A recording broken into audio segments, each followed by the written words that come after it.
love this podcast? Support us by leaving us a 5-star review on Apple Podcasts. Hit the link in the episode description to support us now. Thanks for listening and enjoy. Well, if you go to our website or if you go to our Podbean and you scroll all the way down, you could find as one of our first 3 episodes when we covered the Murder on the Orient Express films.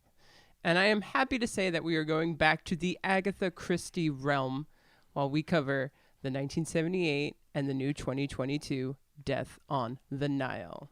Are you excited, Rolando? No. Good. Eddie? Yes. That's how I like it. Rolando not excited and Eddie excited. So let's get started. I'm Nicole.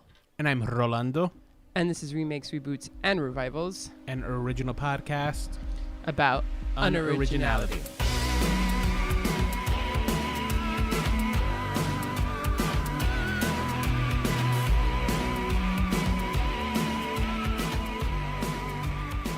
Hey guys, thank you for tuning in. And quick reminder to please be sure to give us a rating and a review on Apple Podcasts or Spotify or whatever app you use. Those will help others find us and it'll help the podcast out. So if you haven't, if you've been listening to a while and haven't left us a review or rating, please do so. It goes a long way. Yes. And obviously, here we are, Rolando, Eddie, and I, for another week, another episode. And it feels just yesterday that we recorded The Murder on the Orient Express. I think we did it in your dining room, Rolando. I think we did. Maybe we did in the living room, actually, but it was in my apartment somewhere. Yeah. If you go back and you listen to that episode, it's kind of bouncy because we're in okay, yeah, so it was probably the dining room. The dining room, yeah. So, and I don't know, maybe we sounded, younger or more spirited then. I honestly, I didn't go back and listen to it, so I hope some of our listeners do and can hear. I would never. It's got to be like the worst sounding thing in the world. I'm sure there's worse sounding things. I'm sure, but like bass compared to like how we sound now, it must be atrocious. Yeah, well, a lot has changed, but some other things don't change. Like us doing this podcast is one. But another thing that doesn't change is the reputation in at least the literary world of Miss Agatha Christie. She's still the highest selling the best-selling author in the world, outside of the Bible is the best-selling book in the world, and Shakespeare is also one of the best-selling authors. But right there is Agatha Christie. I mean, this is an incredible fan base. Who's keeping these metrics from like how long to when? Because I don't know. Good question. Like, how do we know that? How do we know that Shakespeare has been selling? Like, are we counting all the Shakespeares from like the 1700s, 1800s? Because not really fair. Who was doing all the record keeping? Yeah, I mean, I want to find some financial dude who's like holding these things and be like, explain. And also they get bought in bulk, right? Because a lot of schools study Romeo and Juliet and Hamlet, like when we covered it. So that's not really a fair assessment. True. Same thing with the Bible. Like churches are constantly buying that up and giving it away. Yeah, for these other things, I would be like, okay, what's going on here? These have been around for many, many years. And in what context are people buying it? But, Agatha Christie is not really taught in schools. And Agatha Christie is a 20th century writer. So I feel like most of that just is based on people buying her books. Yes. And people have been buying her books since the fucking 20s. And it's actually pretty crazy how, you go to any bookstore and there's like at least a decent section on her and people. I remember I went to Barnes and Noble's over the summer and I was like just staring at this collection and debating which of her books to buy. And like somebody struck up a conversation about her with me. Oh God, that sounds awful. It unites strangers. I mean, it's the beginning of it's the beginning of a mystery. Yeah, that's true. Oh, the body in Barnes and Nobles. How did it get there? Death on the Isles. Yes. Book aisles. That's pretty good. But I obviously am really into Agatha Christie. She might be my favorite deceased author. And I've read. That's a very, very specific. Well, there's a lot of dead authors out there, So to say that she's probably my favorite that's a wide variety of people. Mm-hmm. Have you ever read a book of hers? No, I don't think I've ever read any Agatha Christie's. And Eddie, you I'm haven't? I'm not like big on mystery books. So it's interesting. So how do you feel about the murder mystery genre as a whole? I like it in film. Yeah, me right? too. Or even potentially on. Oh, I've never been to a stage play that's a murder mystery, like a murder mystery theater. But I saw one on Bob's Burgers, and it left me wanting to go to that kind of experience. I think Agatha Christie also holds the title for longest running play. A play of hers called The Mousetrap, a murder mystery. Oh, really? I thought it was the play that goes wrong. No, never heard of that. No? Never heard any instance in where people said that was. No, I thought that was the longest running play on Broadway. No, I mean, it might be currently the longest, but I'm talking about of all time. Okay. You know what I mean? Yeah. Someone got to knock Agatha Christie off her high horse. Yeah, I actually, I'm surprised it hasn't been done. Dan Brown with the Da Vinci Code hasn't been able to do it, or J.K. Rowling or somebody, and they haven't. Agatha Christie's still on top, I mean, Agatha Christie appeals to like those boomers and stuff, that boomer generation. You got to like pry things off their cold, dead hands. I'm a millennial and I'm a fan, so I don't know. Yeah, but you're not a normal millennial. No offense. I'll take that as a compliment, actually. So thank you. You're welcome. I just love the murder mystery genre. I think there's something just really fun. It's I guess the word I'll use is kind of immersive because you're trying to solve it along with, either if the detective or whoever your main character might be trying to solve it. One of my favorite TV shows, Murder, She Wrote. It's always like, okay, what do these people do? And writing all the things. And actually just last week, with Murderville and Murder in Successville, if you really are really are paying attention, you can actually solve these murders. It's kind of interactive. And so I think that's why there's this constant appeal of the genre and also of her work and why it's kind of like a natural to be made into a film. Agatha Christie's was writing books from 1921, I believe, is like the first year Mystery of the Mysterious Affair at Styles came out, and she died in 1976 and releasing at least a book a year up until then. All right, so that's a lot of stuff. And a big movie adaptation of hers that came out was in 1974, Murder on the Orient Express. And then after that, kind of like the floodgates opened, especially because, as we talked about, the Murder on the Orient Express was all about that huge cast. Young faces and old Hollywood faces and just like, international cast that made the story. Lauren Bacall, Ingrid Bergman, Anthony Perkins, Sean Connery. It was like Albert Finney as Hercule Poirot. Right. And, of course, it was a natural after the smash that was and the critical darling that it was that they would follow it up with another Hercule Poirot film. And Hercule Poirot is kind of like her Sherlock Holmes. It's her. I mean, she's written probably about 30 of his books. This is the list of Poirot books that she wrote and short story books. I'm showing Rolando a visual of my Death on the Nile book. Thank you for describing that. We are an audio medium. Yes. I read Death on the Nile. I read it last year in preparation for the film that was supposed to have come out last year. And, it's interesting because this is one of the only times that I solved it. Oh, really? And I actually think, despite that, it's one of her more interesting and intriguing mysteries. Yes, but a lot of critics apparently agree because it is considered like her best one. It is definitely one of her best, and it's got that whole appeal. It's exotic location. Agatha Christie was a huge traveler, and she had a deep interest in archaeology and stuff. She went to Egypt many times. And, she's English, is she? She's English. Okay, I mean the English pillaging the Egyptian philia that came out of that turn of the century. Was so bad for the poor native Egyptians because we literally plundered their archaeology sites and brought them to our museums. It's so problematic in retrospect and stuff. So I'm glad to know that she fed to that problem. I'm just saying. I'm just knocking her down those few pegs. Yeah, even like there's one of the Universal monster movies kind of addresses that in 1932 when they made The Mummy, the first of the Mummy series, you know, where you go and you desecrate these holy areas, you know, like these people will probably like you're desecrating history in their private their burial ground, you know, it's just disrespectful. So yeah, so she was part of that. But yeah, so Death on the Nile, 1978 is the year that the movie finally comes out. Now, a lot of the people that were involved with the 74 Murder on the Orient Express are not involved in this film.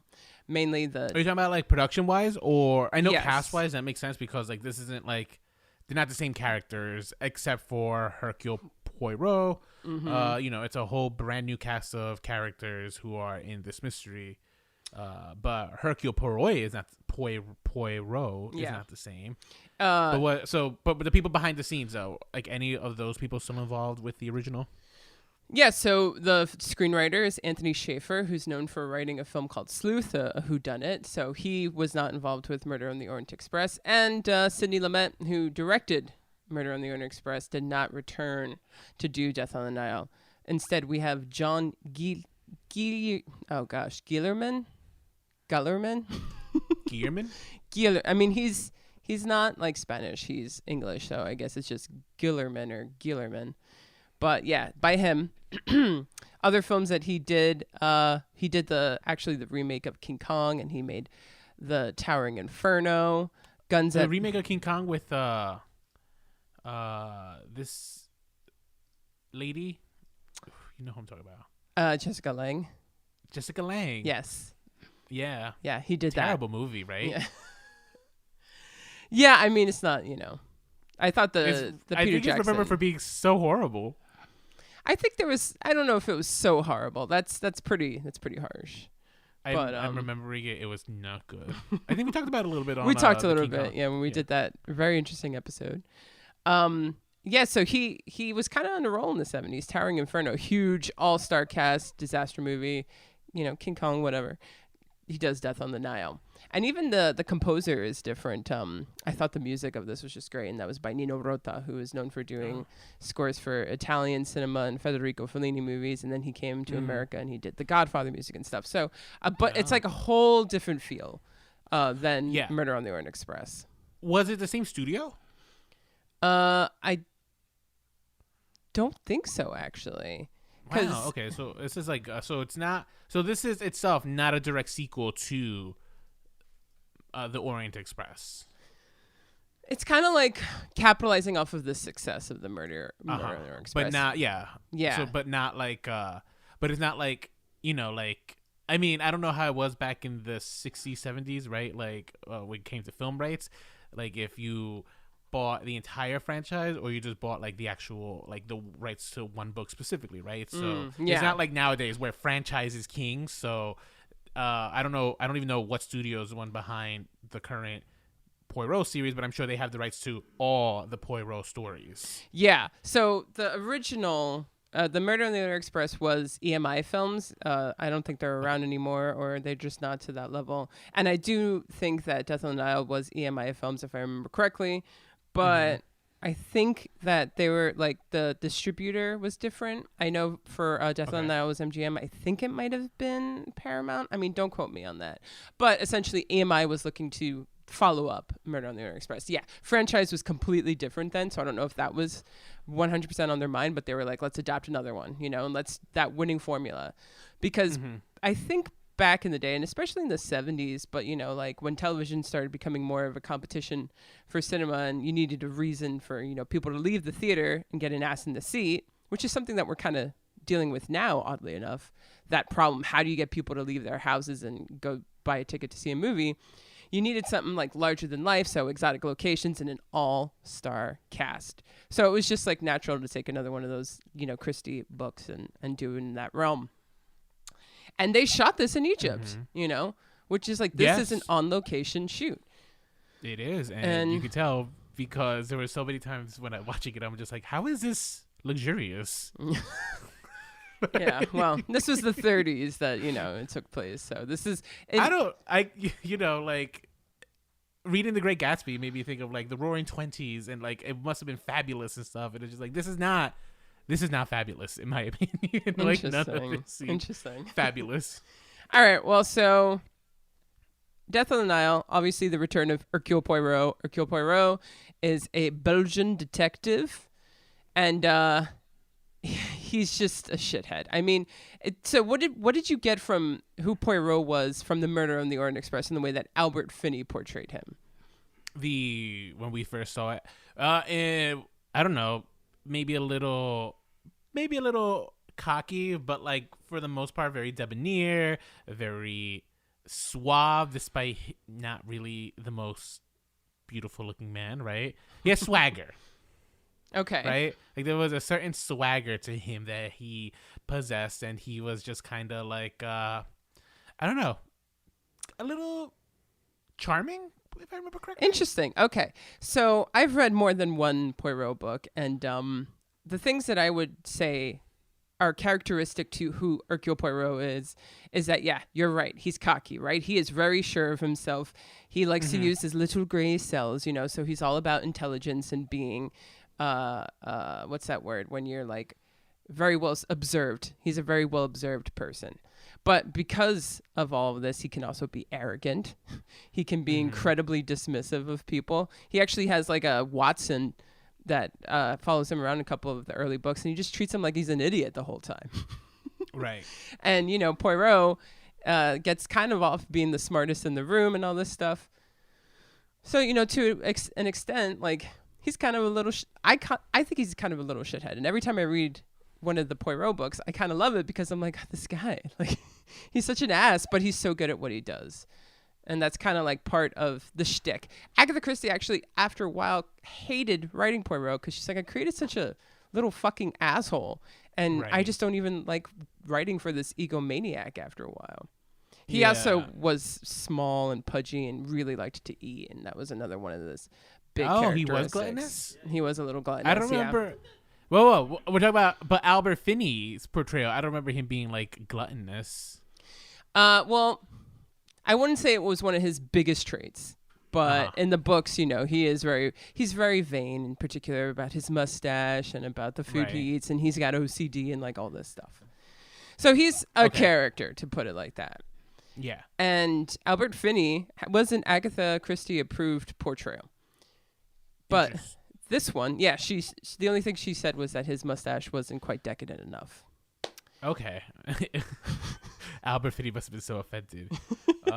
It's so interesting because I don't know. In retrospect, I don't know if it maybe Pompous carried through as much as he was. I don't know. There was kind of something endearing about Albert Finney's portrayal as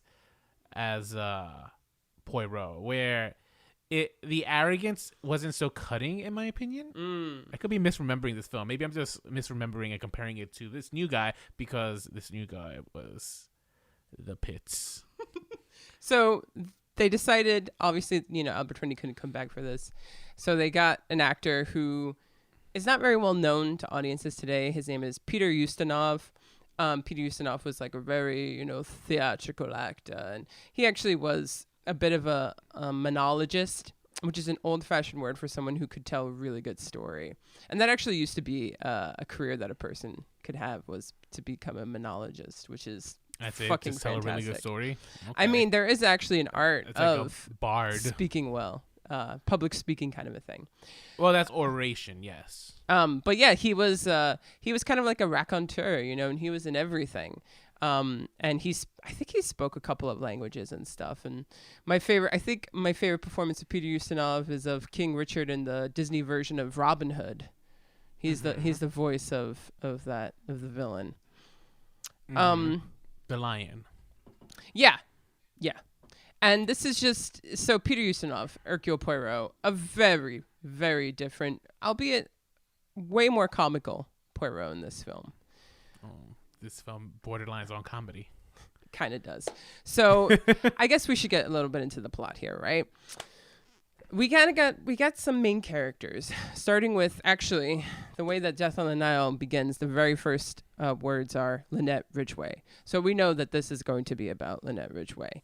Lynette Ridgway is a socialite. She is an orphaned socialite, and she's very wealthy. some might say she's a bit spoiled by that wealth. And, well, I think everyone would pretty much say that she's a spoiled little heiress. Oh, okay. It depends on what movie adaptation we're talking about.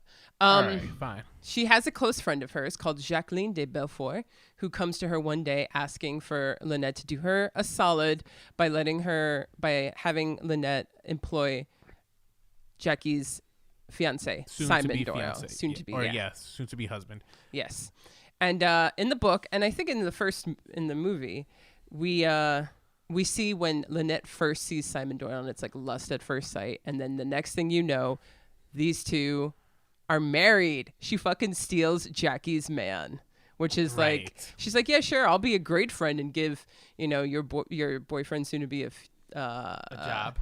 Yeah, I'll give him a job. To manage my estate. Actually, you're out of a job and you're out of a man. Like, fucking snatches that up. Really shitty.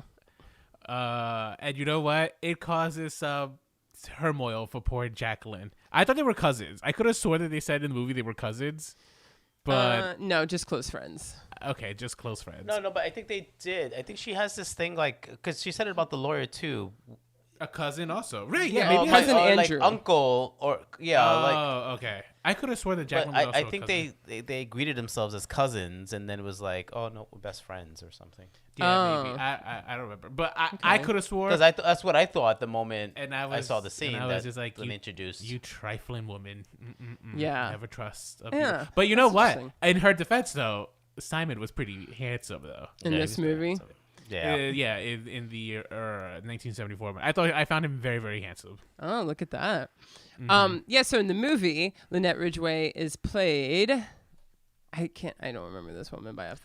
Lois Chiles, who, I haven't seen in very many movies, but I think she does a very good job. Jacqueline de Belfort, Jackie, is played by Mia Farrow. Oh, what a performance from Mia Farrow. Yes, and Simon Doyle is played by Simon McCorkindale, a name that we don't hear very often. I think that's one of his biggest roles that he ever did. Okay. So, cuts to all these months later, she bagged Simon, and now they're getting married, and they are honeymooning on the Nile, which was also something from the book and in the original movie. That was something that was Jackie's idea. That's even more fucked up that they took the honeymoon that Jackie wanted. And then this is where we meet up with Poirot and the other cast of characters. And they're all vacationing in Egypt. They're there to see the pyramids and the Sphinx and the Abu Simbel. And they just so happen to all be in the same hotel. And then they also so happen to board the same exact cruiser, I guess, or yacht, or just like what is that? It was like a steamboat, I guess. Yeah, like a vacation-y steamboat for tourists to do. The most ratchet looking thing for rich people to ever board. I think that's like as close. I don't know if it's the Karnak itself, but like they got pretty much like whatever Agatha Christie would have been on in the 30s is like how it looked in 1978 film. I don't know. It just seems. I think when they were boarding it, I was just like, why? I would rather be in that beautiful hotel they were in than like ride this shitty ship. To be quite honest. I mean, well, in 1937, I'm sure it was astonishing. But you know what the other thing was though, because like the film kept giving us these sweeping shots of like the Nile, and then it's just like, ew, this. What is glamorous well, here that's no shade to like any of our Egyptians who might be listening. I'm just saying it's just like, I don't know, but maybe I don't see the appeal. I'm not like a safari kind of person. Okay, safari, I don't know if I would use that word. Here's the thing, like I'm not like an adventurer like that. I just wouldn't want to. It's not mine. I'd rather go to like a beach and resort. Yeah. So this is something that I thought that was really interesting from the 1978 film. One, they shot on location too, but they also created this atmosphere that was very much like upper class, rich tourist white people versus the people who fucking live there. So like other than the guy who runs the boat, which is obviously hasn't aged well, there's so many scenes of them interacting with the Egyptians that I fucking appreciated. I think one of my absolute favorite scenes in the movie that is not in the book was when Betty Davis because Betty Davis is in this movie, is sipping on tea and sees these boys running after the steamboat and is waving, and then And soon they moon him? then they moon them. Kind of like, fuck you, white people tourists. I loved that moment, because the divide between like her safe, sipping her tea on the boat, passing their lives, and the actual world of what Egypt is today, and then being like, fuck you guys, kind of. I thought that was great. Because it really did establish, like, oh yeah, no, these are fucking rich, privileged ass people. Like this is the environment that we're in. The story takes place, and it kind of also sets up, Lynette Ridgway and her kind of case in this movie. Yeah. Now it's very odd, and of course, this is what happens when you get Agatha Christie. But it's very odd that everyone on this boat, the Karnak, has somewhat of a tie to Lynette Ridgway. And she has made an enemy almost out of everyone on this boat. Some of the other characters. Yeah, I just want to point out, one of the exceptions of the enemies is the one socialist guy who he was just a socialist, but like he didn't have any real personal ties to her. He was just like, oh, the bourgeois. He was like our Bernie Sanders. That's who I thought. He was just like, oh my God, is this Bernie Sanders origin story? Well, to be fair, some of the people that, planned this vacation, like we saw with Betty Davis's character, Mrs. Schuler, was like, oh, Lynette Ridgway is going to Egypt. Well, I think we should go to Egypt too. And her and Maggie Smith, her personal maid, Mrs. Bowers, they go. Which reminds me, you read the book. Were they? No. I read, really? Then why did they dress Maggie Smith like that? I thought she was a lover. Because also the way she treated her, which was not very nice. Oh, that's just how I feel like old married couples are. Like in Everybody Loves Raymond, which I'm rewatching currently, guys, on Peacock. Oh, there you go. So since I read the book, I didn't read it as that, but I also don't think just because you put a woman in a pantsuit that makes her a lesbian. So I don't know, me personally. I mean, I don't disagree with you, but I thought, I don't know, I read them as like an old married crotchety couple. I read it as Miss Bowers being very resentful of Mrs. Schuler. But I don't know. And also because of who Mrs. Schuler is secretly, which, right. Spoilers. Obviously, if you do not want to know any spoilers of any of the movies, or if you plan on reading the book, then stop listening. Mrs. Schuler is a jewel thief. And a big reason why she went there is because she wanted to snatch up those jewels from Lynette Ridgway.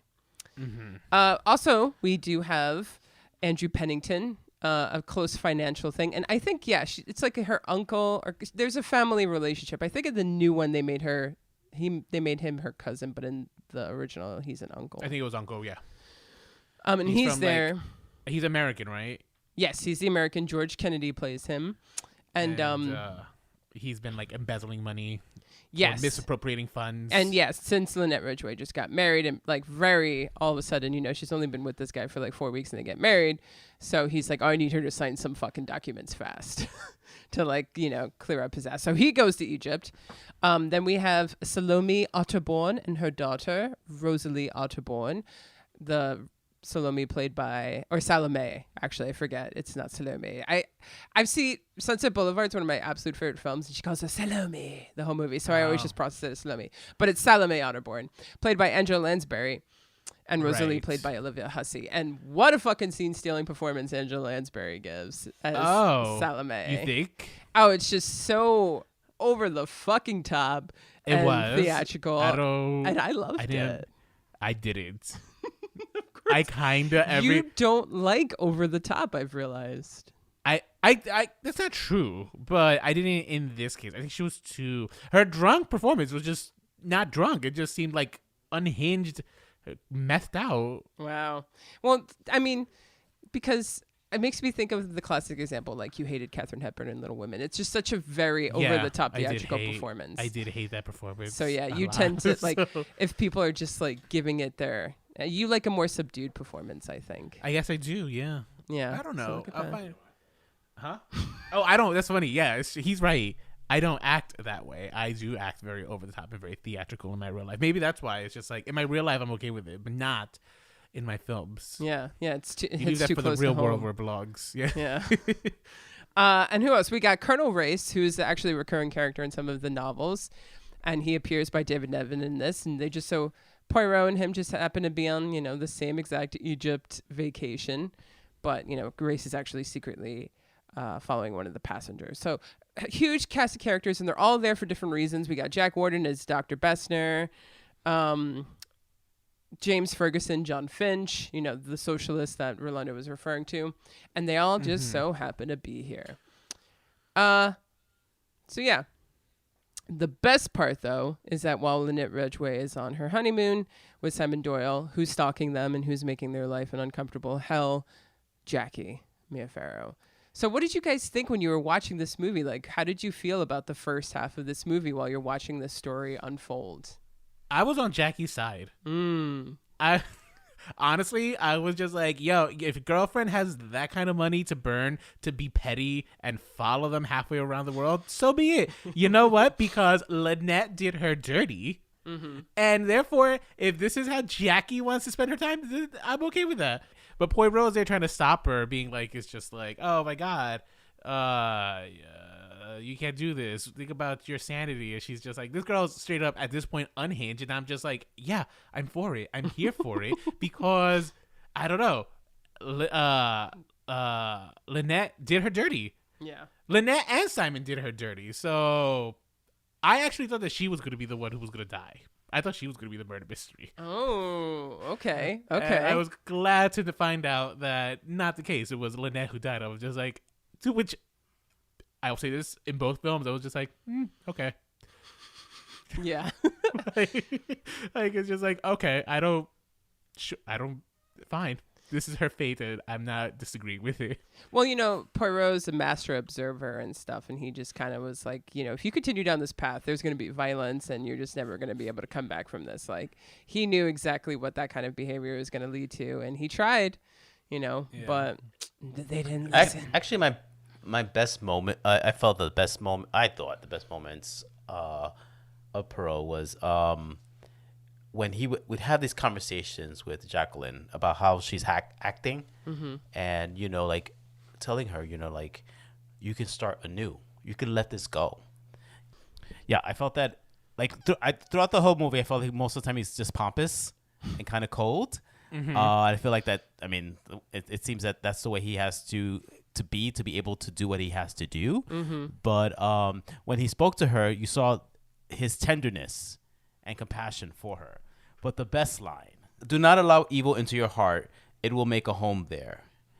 And then she goes, if love can't live there, evil will do just as well. And I thought that was just like, that was brilliant. It's just like a brilliant yes. back and forth. Oh, I wonder Can if I tell you how directly from that. gay me and Eddie are, because we gay-gasped when Lynette showed up the first time in her gorgeous, like, cream-colored dress at the first party. And we were just like, oh, she looks gorgeous. Good. You have your moment to shine, Jackie. And then the second gay gasp we give is when she shows up at the temple just screaming out facts. Yes. About... Yes, when they climbed the pyramids, because they are on their horses. They put them down, and they're just like, let's go climb the pyramids. And then who's right behind them but Jackie? Oh, no. I'm thinking, no. The other time at Abu Simbel. Yeah, there. Yeah, when she walks out, she starts giving, like, history. Yes, like, yes. just, they thought they got rid of her. No, she's there. Yeah. I'm like, this bitch is determined. Yeah, seriously. She's committed to this loca. And it's at that moment where I was just like, oh, this is her death certificate. She's going to be the death, and I guess it's probably going to be, we're all going to think it's Lynette.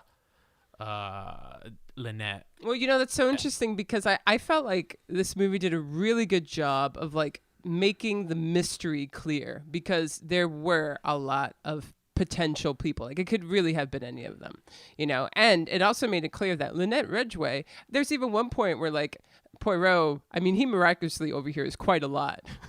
My favorite's when he's at the bar and he just, like, pops up and he overheard the thing between that was so, I thought that was so contrived and so corny. I know. I was just like, I thought they were going for comedy, and I was just like, what? Like, Poirot would, I don't know. That part I thought was a little silly, but I was also like, okay, I'm going with it.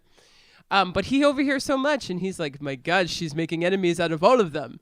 You know, like she had some sort of Salome Otterborn's a novelist, and there was some bitter. She slandered her. She slandered her and stuff, and Lynette's Oh wait, like, no, wait. That's the writer, right? Yeah. Yeah. She slandered her. Yeah, she's like, oh, I'm going to take you to court. And, not refusing to sign the papers that Andrew puts in front of her because her father taught her to read everything through. The bourgeois, the guy who hates the bourgeois just hates her because of what she stands for. But then why is he on this, like, quote unquote, lavish ship, though? Well, I mean, what is he going to do? Stop living his life? I mean, at the end of the day, people become hypocritical when they don't even want to. Like, that didn't bother me that much. So I feel like, too, like, from what I've seen, I think what ends up happening is that you have the one wealthy person that's like, all right, I'm gonna rent out all the spaces on this boat, right? So I bought all the spaces, and then it's like, I'm just gonna fill them with interesting people. So as you travel and encounter people, you're just like, hey, why don't you come free of charge, come on the boat, just because you know that this would be people that will liven up the conversation because they're so different or they're so contra. Yeah, true. I mean, I think he was also there because he was smitten with Rosalie, and he was like, I'm going to bag this bitch. Oh, right. That's right. Yeah. But yes, I think, yes. when you're in exotic land and, you all just, you take it away with it. Exotic to a British or American, of course. But yeah, so... Yeah, she also had Dr. Besner wanted some sort of money from Lynette, but she was like, oh, I'm going to make sure you never work again. Making enemies out of fucking everybody on this goddamn ship. And even her maid was technically an enemy. Yes, because... refusing to let her go, being like, you're going to serve me as long as I fucking want you to, bitch. Well, I didn't get that. It wasn't. I'm totally seeing this. I'm actually seeing her a lot more as a good guy. In that case, I would agree in some on of these one. things. Because first of all, if most of the time she's a target simply because of who she is. Yes, she's wealthy. All right, and she's wealthy, and she's not wealthy because she made this money, because she made these deals that hurt other people. It's because her dad did, right? Mm-hmm. So she actually has the sins of the father on her. Mm-hmm. Okay, but a couple of these are sins of the father. Then you have a writer who takes advantage of her image and writes shit about her. So of course she's gonna be pissed. I'm gonna do something about this because no one's gonna be writing shit about me, And then you have this other guy, this doctor, who's giving urine to his friend, armadillo urine, and then she's like, "Yeah, I'm gonna shut you down because you hurt my friend." So if anything, in some ways, she's a hero. And then Louise, the maid. And Louise was getting run wrapped with up a with married an man. Arab. Yeah, a married Arab man or something like that. Was it Arab? I don't know where like, the Arab came from, but okay. Wow. I feel like that's... No, I mean, you guys definitely saw a positive spin on a lot of this because I also thought and she was like, girl, you're too young. You're too naive. You can't be going on with this, married to this engaged man you just met at a party. Did she say it like that, though? She kind of said it more like, her own no, way. I want you In to her serve own way. me instead of She didn't. No, she She did never not said say that. It She was more like... that. She definitely ended just it with being like, you'll leave when I say you're fucking ready to, kind of a thing. Yeah, but Luis is dumb and making these dumb choices, and I guess yeah, but you gotta let people live Lynette their is looking out for lives. her. Well, so interesting because I really thought that this film did a pretty good job of making sure that she had a lot of enemies around her or perceived enemies and stuff, but that she was just kind of spoiled and didn't really care. She was like whatever, Whether I don't know. Yeah, I didn't really get that she was in this iteration. I never got that she was just kind of aloof and just spoiled. I think she was. I actually thought she was the most aloof thing she did was marry this guy she barely knew after 6 weeks. Yeah, that was probably the most aloof thing she had done. And she had no sympathy at all for Jackie. Right, and this is where I was just I did detest her for that. Mm-hmm. I think because it was just kind of so mean, and that's why I was on Jackie's side. I was just yeah, Jackie, if you want to fucking spend the rest of your life harassing them, you have my blessing. Go for it. Yeah, it's almost to the point where she was so upset about it and so pissed off, and Simon after a while was like, yeah, it's okay. It's relax. It's this sucks, but it's also let's not let her get the big a lot out of us. you know, which I don't know, like she wasn't as sympathetic in this film. And in the book, I actually thought she was a little bit more sympathetic, interestingly enough. Maybe it was just the way the actress was portraying her, or they just kind of visualizing it is different than reading it. But, you know, I will say that there's a TV version called Poirot where they take every single short story and novel, and they filmed it in the course of many seasons for a TV show. And obviously they did Death on the Nile, and their portrayal of Lynette Ridgway is like cold-hearted bitch. I'm pretty sure that was a very young Emily Blunt that played her too. Oh. Yeah, so Death on the Nile has been done a couple times. The murder, right? We got to get to the murder. The murder occurs. This whole fucking dramatic scene happens where Jackie's drinking one too many. Her and Simon have a bunch of words, and then in a fit of rage, she shoots Simon in the leg.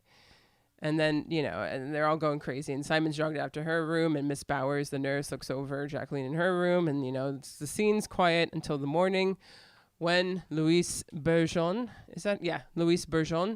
goes to Lynette Ridgway's cabin and finds her dead, shot in the head. Close range with the same pistol that Jackie used to shoot Simon in the leg. What? How? What the fuck? What were your thoughts about the murder after it happened? And like, were you like, okay, who did it and for what? Like, were you confused? Oh, I was. I mean, outside of it, like, yeah, she had it coming. Outside of that, I immediately knew it was like, well, it can't be Jackie because she was drugged up, and as far as we know, it probably couldn't be the ex, who is actually the first one I thought of, because I'm just like, in most cases it is the husband who commits these crimes. Yes. So plus, you know, he was poor and she was rich. It's just like, all right, it seems like a pretty open and shut case in my opinion. In America, let me tell you, but he would have just been arrested like immediately. All right. Yeah. But not in Egypt. They do things different. They're civilized in Egypt, as opposed to our American justice system. Yeah. No. I didn't think it was gonna. I thought Lynette was obviously clear, but my main question was just like, did no one hear this gunshot? Like, or no one heard the first gunshot either. Like, no one reacted to a fucking gunshot when fucking Jackie shot Simon. You know? I don't know. Like, this wasn't a big boat, and it doesn't seem like they're very strong walled either. So I feel like everyone should have been up and about, but no. Okay, valid point. So, but you didn't have like any guesses as to who you thought it was, or you know? I thought it was Simon, but how, I don't know. But I thought that was also an Agatha Christie thing, which is like, I'm sure we'll get to it. I think while we were watching it, Eddie did ask, it's just like, oh, is it gonna be like the Murder on Orient Express where like everyone did? I'm just like, I hope not. I don't want to see. I want like at least one person culpable. Like Murder on the Orient Express, having one crime where like they all did it, that's fun, but they can't all be like that. Yeah, no, and they're not all like that. Yeah. Yeah. So, Eddie, did you also think it was Simon, or did you think it was someone else? I actually wasn't thinking that it was Simon. I was thinking it. Yeah.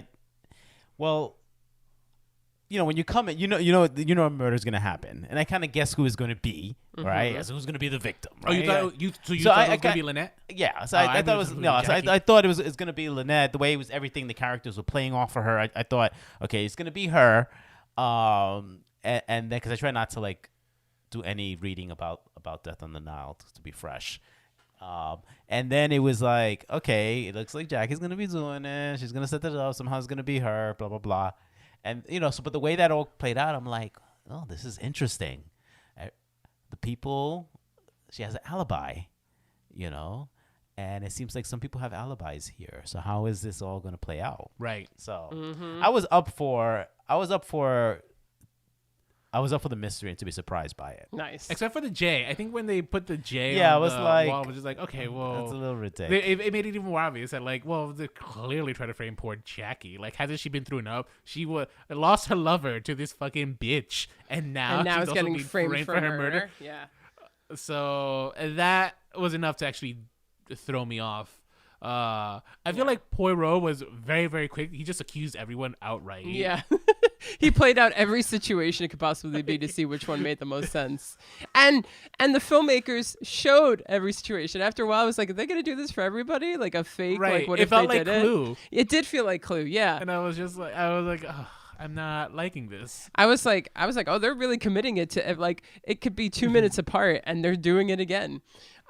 Which is interesting. I also thought that the way that the filmmaker like shot, like when they're in Abu Simbel and the piece of stone falls over Lynette Ridgway, and then they all come running, and it's like camera pans left, Betty Davis arrives, camera pans right, and 2 more people arrive. Like you're literally like, it's very like real time-ish in an interesting way, or also maybe it's just old school filmmaking. But the way he did, I thought it was actually kind of funny, but I was also here for it. Did you notice? So did you figure it out from then, like who at least did that? Because I did. Yes. So it's interesting because the one thing that Christie does a lot is that she has a bunch of little other things that are supposed to throw you off, right? Mm-hmm. But if you're, if you at least read enough of her books and you're smart enough, you're like, okay, this might be a sub-plot thing, or this might be something else. This is one of the more, I guess, complicated. Some of them are simpler, but yeah, there's a lot of other stuff because there's other people trying to do other stuff, right? So, is the person who throws the stone off at Abu Simbel the same person who killed Lynette Ridgway? No. And what's the reason for it? Well, that's the reason that Colonel Race is there, right? So somebody else did attempt to kill Lynette Ridgway, but the person who actually killed her are not the same person. So that's supposed to throw you off. Because it didn't happen and she died some other way? I don't know. know. Just forget about that crime. I think his financial crimes. Andrew's crimes in general. Like, yeah. That was my question at the end of this film. It's just like, so Andrew still committed these crimes, right? Like, something's gonna happen to him. Yeah. I mean, yeah. I think I don't know. Something's got to happen to him. And they ended up creating a nice little like space to sit now. Yes. But, one murder does not just happen. It's not a death on the Nile. It's deaths on the Nile, because 2 more people die. Louise Bourgeois is found with her throat fucking slit. Mm-hmm. And then while saying, I know who killed Louise Bourgeois because I saw them, Salome Otterborn is shot in the fucking face, right? And I will say this. She deserved it. She deserved it. Okay. She definitely had it coming because why? She's so theatrical. Yeah, she was like so ridiculous. Just say who it is. Why she was just say? She's like start from the beginning. Because Simon's like, all right, I'm gonna hold this bitch because I know she likes the drama, so I'm gonna get her to start from the beginning. Yeah. Well, and he just dropped spoilers. Like I said, if you don't want to know anything, spoiler. Cut me out. That's the thing. No, it's fine. So after a while, there's all these little fucking clues, right? Louise Bourgeois is holding some dollar notes in her hands. There's this thing about Poirot notices nail polish that was missing, or like that had been completely emptied out in Lynette Ridgway's compartment. He's finding all these little things that he's trying to put the puzzle pieces together, and then he finally does. And he's also like, how many bullets were fired? Because then they find the gun. They find, Miss Schuler's missing scarf, and they're all wrapped together and thrown in. And it's like, how many bullets were fired? Whatever. So at the end, Poirot gathers everyone together, all the suspects. Wait, he actually, specifically, he says, give me 30 minutes, and then gather everyone. It's just like, what? People are dying. Like, why are we waiting 30 minutes, Poirot? He needed to be sure. He was freshening up. He was freshening up. I think that's what he said. I will change outfits. Yeah, he had to exercise his little gray scales. And then he gathers everybody together, and he tells them what happened. And what happened was that Simon Doyle and Jackie Belfour were lovers the whole time, and the whole marriage was a sham. And that her following them was also just a big fucking game that they were playing to it was all for show. One for show to kind of probably drive Lynette fucking crazy and provide themselves with excellent alibis so that they would not be, suspected for the murder of Lynette Ridgway. When Jackie shoots the gun, she conveniently misaimed, and he had the nail polish ready to make it seem like they were blood. Then he told everyone to leave him alone, and while he was left alone, he goes and he runs and kills Lynette Ridgway. The other 2 murders are done by Jackie. So it's a crime of passion. Just brush it off, and then Jackie committed 2 more. And then Jackie shot someone in the face and slit someone's throat. which is fucking. I mean, they're all really cold-blooded murders, you know, and like greed and passion and lust, you know, like so many deadly sins are involved here. And it's so interesting too, because this really is one of the core books of Christie's that focuses on this. You know, there's always kind of like a different theme going on in some of her books, you know, whether it's like, you know, a person who feel like there wasn't any sense of justice or yeah, like Murder in the Orient Express was kind of about justice and a lack of justice and these people finally getting what they thought, you know, the justice that they deserved. Where this was just pure greed and pure also like unadulterated passion and love. And lust. Yeah, I should say lust. This one was more lusty than... Yeah. I mean, I'm sure they loved each other in their own way, but they lusted money and they lusted an extravagant life, you know, and it was actually Jackie who was like, oh, I could have been happy just being with him, but Simon needed wealth, so we decided to kill fucking. And then they die. They commit suicide. They do, and that... Actually, Jackie kills Simon and then commits suicide. Yeah, she realizes that they're never going to live the life that they wanted, you know, so... I'm just thinking, it's just like, Poirot, you're letting this happen. You let this happen, Poirot. Yeah, like, this is kind of on you. Well, and once again, the Nile's water turns to blood. Yeah, and it ends with like 5 corpses being removed from the Karnak, and it's like, what happened? Is that a biblical reference, Eddie? Yes. Yeah. Ah, nice. In the book, actually, they are being escorted off to jail, and somehow Jackie... And, you know, obviously Simon can't walk, so he's being like, you know, escorted away on a carrier. And she somehow, you know, she like stole a gun from someone in the middle of the night, and she goes and she shoots him and then shoots herself while they're all like... Why wouldn't she shoot? I'm more shocked that if I were her, and what I expected would happen was that she was going to shoot Poirot. At the very least, get one last bit of revenge. She's, you know... Yeah. I don't know. It's like when these Scooby-Doo villains, like, you know, you have one last shot, might as well take out the dog who brought you down. Yeah, so interesting, right? Actually, in the movie, they made Jackie's very last words be Monsieur Poirot, and then she just kills herself, you know, which I thought was interesting. So, yeah, and that actually set me up because I thought, it's just like, I told Eddie, I'm like, I bet you in the new one, she's going to point the gun at Poirot. And she I wonder. Shoot. Well, and I was close. I was close with what happened at the end. You were close, of the new one. But also, don't you think that that's also more of a fuck you? It's like, okay, yeah, like I'm gonna say your name and then I'm gonna kill myself. Live with that, you fucking Belgian asshole. Could be. But, I mean, I don't know. I just feel like he was only tender to her. Yeah. Like really, like throughout this, he really cared. It's like he just seemed to care about her, and like knowing that this is just gonna lead you into darkness. It's just gonna be miserable. This is like your chance. He wanted you. He's like begging her almost, like, I want you to have this chance to like leave the past behind and start something new. Yeah. And she just wouldn't listen. And he told her, and then she's like, well, I guess you were right. Kills herself, you know. And it's actually really sad. It's a huge tragedy. So I guess I want to ask, did you, when the murder got revealed, were you like, oh, okay. Was there any element of surprise? You know, were you like, oh, that was kind of clever, you know, because murder mysteries, they are supposed to kind of surprise you if you don't get them. Did you think that was well executed in the story and in the film? I knew the red was going to play a part, the red nail polish. I think the adding the extra bullet was kind of not I don't know, because this one kind of got wrapped up with like the new science, right? It's just like, oh, there's a new science and we could test your fingerprint. We could test like if your the moulage test. If the gunpowder was on you, and I don't know. It's true. We do have those tests. Those are real. But it just felt like okay. So they gave up. Like they could have. We're in Egypt. I mean, what are the odds that the Moulage test is happening here? Like they had to travel back to the West. I feel like they have plenty of time to like. They're also on a boat, the chemicals, surrounded by people who are armed. So they were a little. But was he going on the fact that Simon is simple? Yeah, in this and going like, I'll just I'll say this.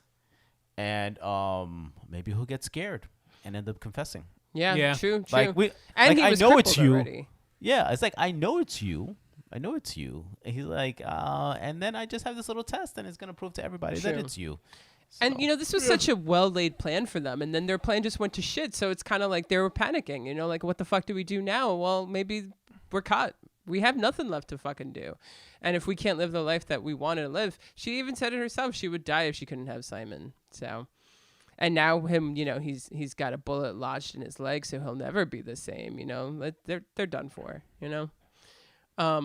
So that didn't, I don't know. I wasn't like, no, you could get away. I also wasn't rooting for them to get away with it.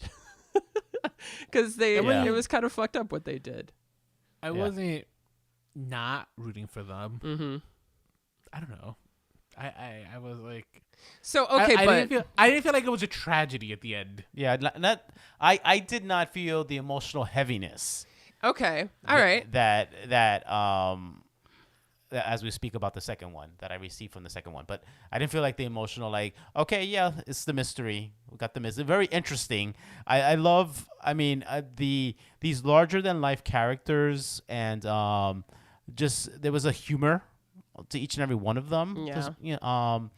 So I mean, I got that, but I really didn't feel anything. I did not feel much for the deaths that took place. Yeah. Besides them being deaths and part of Yeah. the plot of the story. Agree. I kind of felt like I at the end I was just like, oh well. But Well, I just felt like the actress Mia Farrow, right? Mia Yeah. Farrow. Mm-hmm. She was amazing. She's Oh great. yeah, no, she She was was just Yeah. so amazing, and I felt like maybe they had to tone down her face or something, because I felt like any moment she could just be so much more beautiful Aw. than Lynette scene. Ridgway, yeah. Lynette. Oh, yeah. oh, When she oh, comes oh, to yeah, scene, yeah. there was just something there was something about her that was so more interesting to look at. Yeah, I would it was agree. more captivating. Yeah, yeah. And then I felt like wow, maybe they're just toning down her makeup or something, because I feel she had a little blush here, maybe a little eyeliner. She would just be a knockout Yeah. compared to. Well, it's for me, I guess I thought it was more of like a tragedy, because at the end of Murder of the Orient Express, even like Poirot's like, oh, I know this is what happens, but I'm not going to tell the police that, because you were kind of like, you know what? I get why you guys fucking killed this guy, and it's justice was served, so let's leave it at that. But you didn't walk away being like, that was a pretty fucking righteous murder. Like, these two young kids who were just so fucking head over heels, unhinged with their lust for one another, contrived this whole plan for a better life. Actually, if you think about it, they were like, oh, Lynette's a spoiled, cunt, so let's just kill her and take her money and we'll be happily ever after. And they ended up killing 3 fucking people over it, and then themselves. And that's fucked up. Like, that scenario itself is just like, it's actually one of her darkest, if you ask me. I don't know. I feel like Law and Order SVU have left me numb to these kinds of things. I was just like, all right. Okay. All right. Well, the mystery might not have been the best part for you. So let's talk about some performances. Obviously, I know we're all a fan of Mia Farrow, and I have a sneaking suspicion that Rolando hated Peter Ustinov as Poirot. So I just want to give you that. Yeah. I did not like him, especially coming after Albert Finney. Albert Finney. He's literally the most recent Poirot I saw, because I think I saw the other one. No, that's not true. I saw Kenneth Branagh. I preferred Alfred Finney, and here I was just like, I what a letdown. He was just so, it was not I didn't care to see his performance. Wow. I mean, he made me laugh. I thought he was okay. I mean, I didn't want to laugh. I didn't want to. You didn't want to laugh at all? It's true. Yeah, I didn't want to laugh. Is really what it was. Yeah. Interesting. Okay. It's because it's a murder mystery. Like, I don't want jokes in the murder mystery. But you also have to lighten the mood somehow. And it's No. I'm okay with lightening the mood somehow, but not having my main character be kind of like quirky. It just annoyed me. interesting. Yeah, like that's it. That's the kind of music I imagine every time he walked, like very like a sad trumpet. Yeah. I mean, he made a choice. The Poirot that he depicted is not the Poirot I get in the books. Honestly, the closest would probably be the David Suchet series, but film-wise would be Albert Finney. That's the closest to who Poirot is in the books. And yet, it was kind of like he made it his own, but then he also was giving us a bit of what you want to see in a Poirot thing. He had a nice balance. No. And I actually don't mind Peter Ustinov. So, I also thought that it was great to see fucking Betty Davis, at the end of the day, just being Betty Davis. But, she was wonderful. She's She was good. She's lovely. I love her. I feel like she was underutilized. Yeah, a little bit. I actually think I might have preferred her in the role of the one that Murder, She Wrote had. Oh, Salome Alchaborn? Yes, I think Betty Davis actually might have done better in that role, to be quite honest. I also feel like Interesting. the Maggie Smith character played off more of that character of her character. So I felt like it was more like the Maggie Smith's character playing off of Betty Davis's character. And as a result, Maggie Smith got to shine. Yeah, because when she was funny, but like not. It wasn't like a ha ha ha funny. It felt more like a funny British Frasier joke funny. Yeah. Like, Okay. ooh, throwing that shade. Yeah. She was throwing that shade left to right. Okay. I would say the performances I didn't enjoy so much were Jack Warden as the doctor, because Jack Warden he's American, he's not German, and it was kind of I thought he was really miscast in that. I don't disagree with you, but I also didn't care for the doctor's character. So yeah, he wasn't even there. And then also the head of the Karnak was just has not aged well. Yeah, but also he was just there. I don't know. You know who I also didn't really like? Poirot's friend. Colonel I don't know Reyes. why. He just annoyed me. Interesting. Wow, David Niven. I've never. Wow. Because he did nothing. He's just there. It's just like, oh my god, like you could try to rack your gray cells too, bro. like. Yeah, well, that's the thing. No one can come near to the kind of brilliance that Poirot is. So next to Poirot, anyone's just gonna look like a fucking idiot. And then Angela Lansbury, I think I liked her in theory, but it was too over the top for me that I just didn't jive with it completely. Okay, well, I think, we've been talking about this original one for an hour, so we should move on to the next one. But I just want to say a couple things. The cinematography is also by Jack Cardiff, although I wouldn't say that this is a fantastic example of his cinematography. The Black Narcissus, he was a cinematographer for that, which is a visually stunning film in the red shoes. Gorgeous, yeah. I think he's one of the greatest cinematographers of all time. So, he's got he's a cinematographer here, and there are some pretty interesting shots. But they kind of wanted like a drier, like they didn't want to like make everything look pretty. That was one of the things I remember reading about how they approached this film. They succeeded in. And let me tell you. There you go. They definitely succeeded because you were not into it. I don't know if I found anything. I don't know. I honestly felt this movie felt a little basic, and I was kind of like let down. Well, compared to Murder on the Orient Express, it's nowhere near. Compared to Murder on the Orient Express, yes, but then in retrospect, compared to the latest one. Okay, so before we get there, this is a more literate adaptation of the book, and it kind of felt that way sometimes, especially since it was over 2 hours. So I was like, okay, you're staying pretty damn faithful to this book. It was like 2 hours and 40 minutes. Yeah, 20. But 20? it could have trimmed like off some fats. Minutes. Yeah, it could have trimmed some fat. I do agree that it was too long. It had like a budget of around $8 million, and in the U.S. alone, it grossed $14 million. It was very successful, and Peter Ustinov starred as Hercule Poirot in 2 more films because it was successful enough. I hope I don't have to and watch I can't wait till we watch them.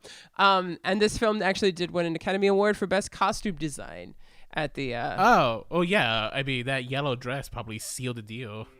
Yes, yeah. I mean, I think that's one of the best things of most of these films is the period costume designs and stuff. I'll tell you who had the worst fashion, Angela Lansbury. You're just coming for fucking Angela Lansbury, man. It's not her. That's not her fault. She didn't pick the fashion, but like, I don't know what the getup they were giving her was. And yet I'm here for it. 1978, the year that The Deer Hunter came out and won the best Oscar for I did best like Maggie picture, Smith's so. pantsuits though. Yeah, no. Well, Maggie Smith's great. Seeing a young Maggie Smith too was just kind of like, oh wow, I never see you in an age appropriate role. That's great. And yet somehow, some way, she looked 50. no, she still looked So now I think it's time that we start talking about the new Kenneth Branagh one. Now, Rolando's going to give us a little bit of backstory on that, but I do just want to say that, obviously the 2017 Murder on the Orient Express we covered. It was okay. especially compared to the Sidney Lumet film of the 1974 one. But, anything that does decently successfully. And I think Murder on the Orient Express, Kenneth Branagh's, was a bit of a sleeper hit. It grossed very well at the box office. And shocker. Yeah. And they did that weird, like, James Bond thing at the end where they were like, Hercule Poirot will be back to solve the thing in the Nile. Like, I remember Murder on the Orient Express. It ended that way. He got like a telegram or something that you're needed in Egypt. Yeah. Yeah. So they pretty much had set it up for a sequel and stuff. And, yeah. And they filmed this movie back in 2019, but what happened, Rolando? Let's go back. So as you said, Kenneth Branagh, he, after I guess the success of Murder on the Orient Express, 20th Century Fox greenlit the film. Kenneth Branagh came back as both Poirot and as director. Gal Gadot, she joined the cast in 2018, followed by Armie Hammer, who I think did that. I don't know if that decision aged well because he's I don't know if he's canceled, but he is on thin ice at the moment. And Tom Bateman was confirmed to reprise his role as Book for the film. I don't remember Book in the original, in the first one. So like, in Orient Express, yeah. I felt so like this guy. I was just like, who is he? He's like a friend of Poirot, but I don't know who he is. I thought it was like a new guy they introduced. It turns I'm just finding out that he was from the first one. So that's how forgettable Murder on the Orient Express from what year was it? 2017. 2017. Jesus. Yeah. So production of this began in 2019. It was set to a lot of the principal photography began in 2019 at the Long Cross Studios in England.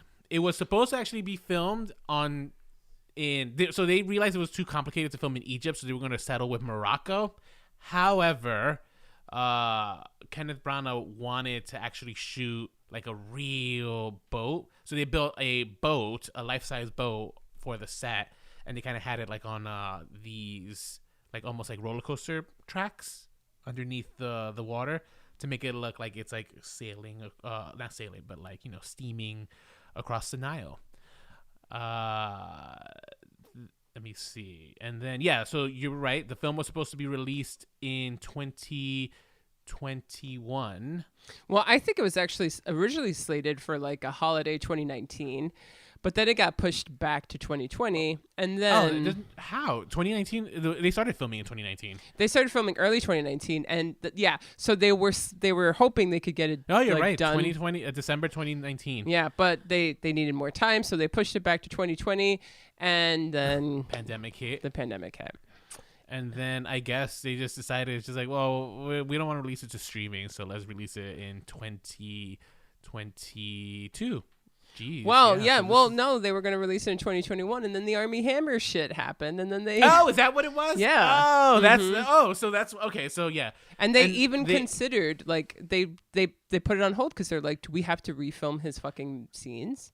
And they came to the conclusion that they would not. Right? The studios. They did the smart thing of like saying it's just like people will forget. I didn't, but most people forget. I feel like everyone who's talking about Death of the Nile is bringing up Armie Hammer like that. So, oh yeah, really? Yeah. I thought that people would have forgotten because of No. I don't know, Kanye West is going crazy on Pete Davidson. So I thought that's what's hot right now on the I guess on I the don't zeitgeist. know. I didn't even know about that, so I don't know. But again, let me tell you, I'm not the an ordinary tea. millennial. Yeah, tell me after. But yeah, so interestingly enough, too. Oh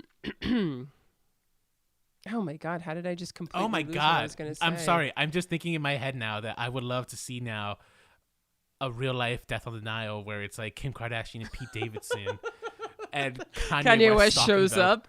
That would I'm for that.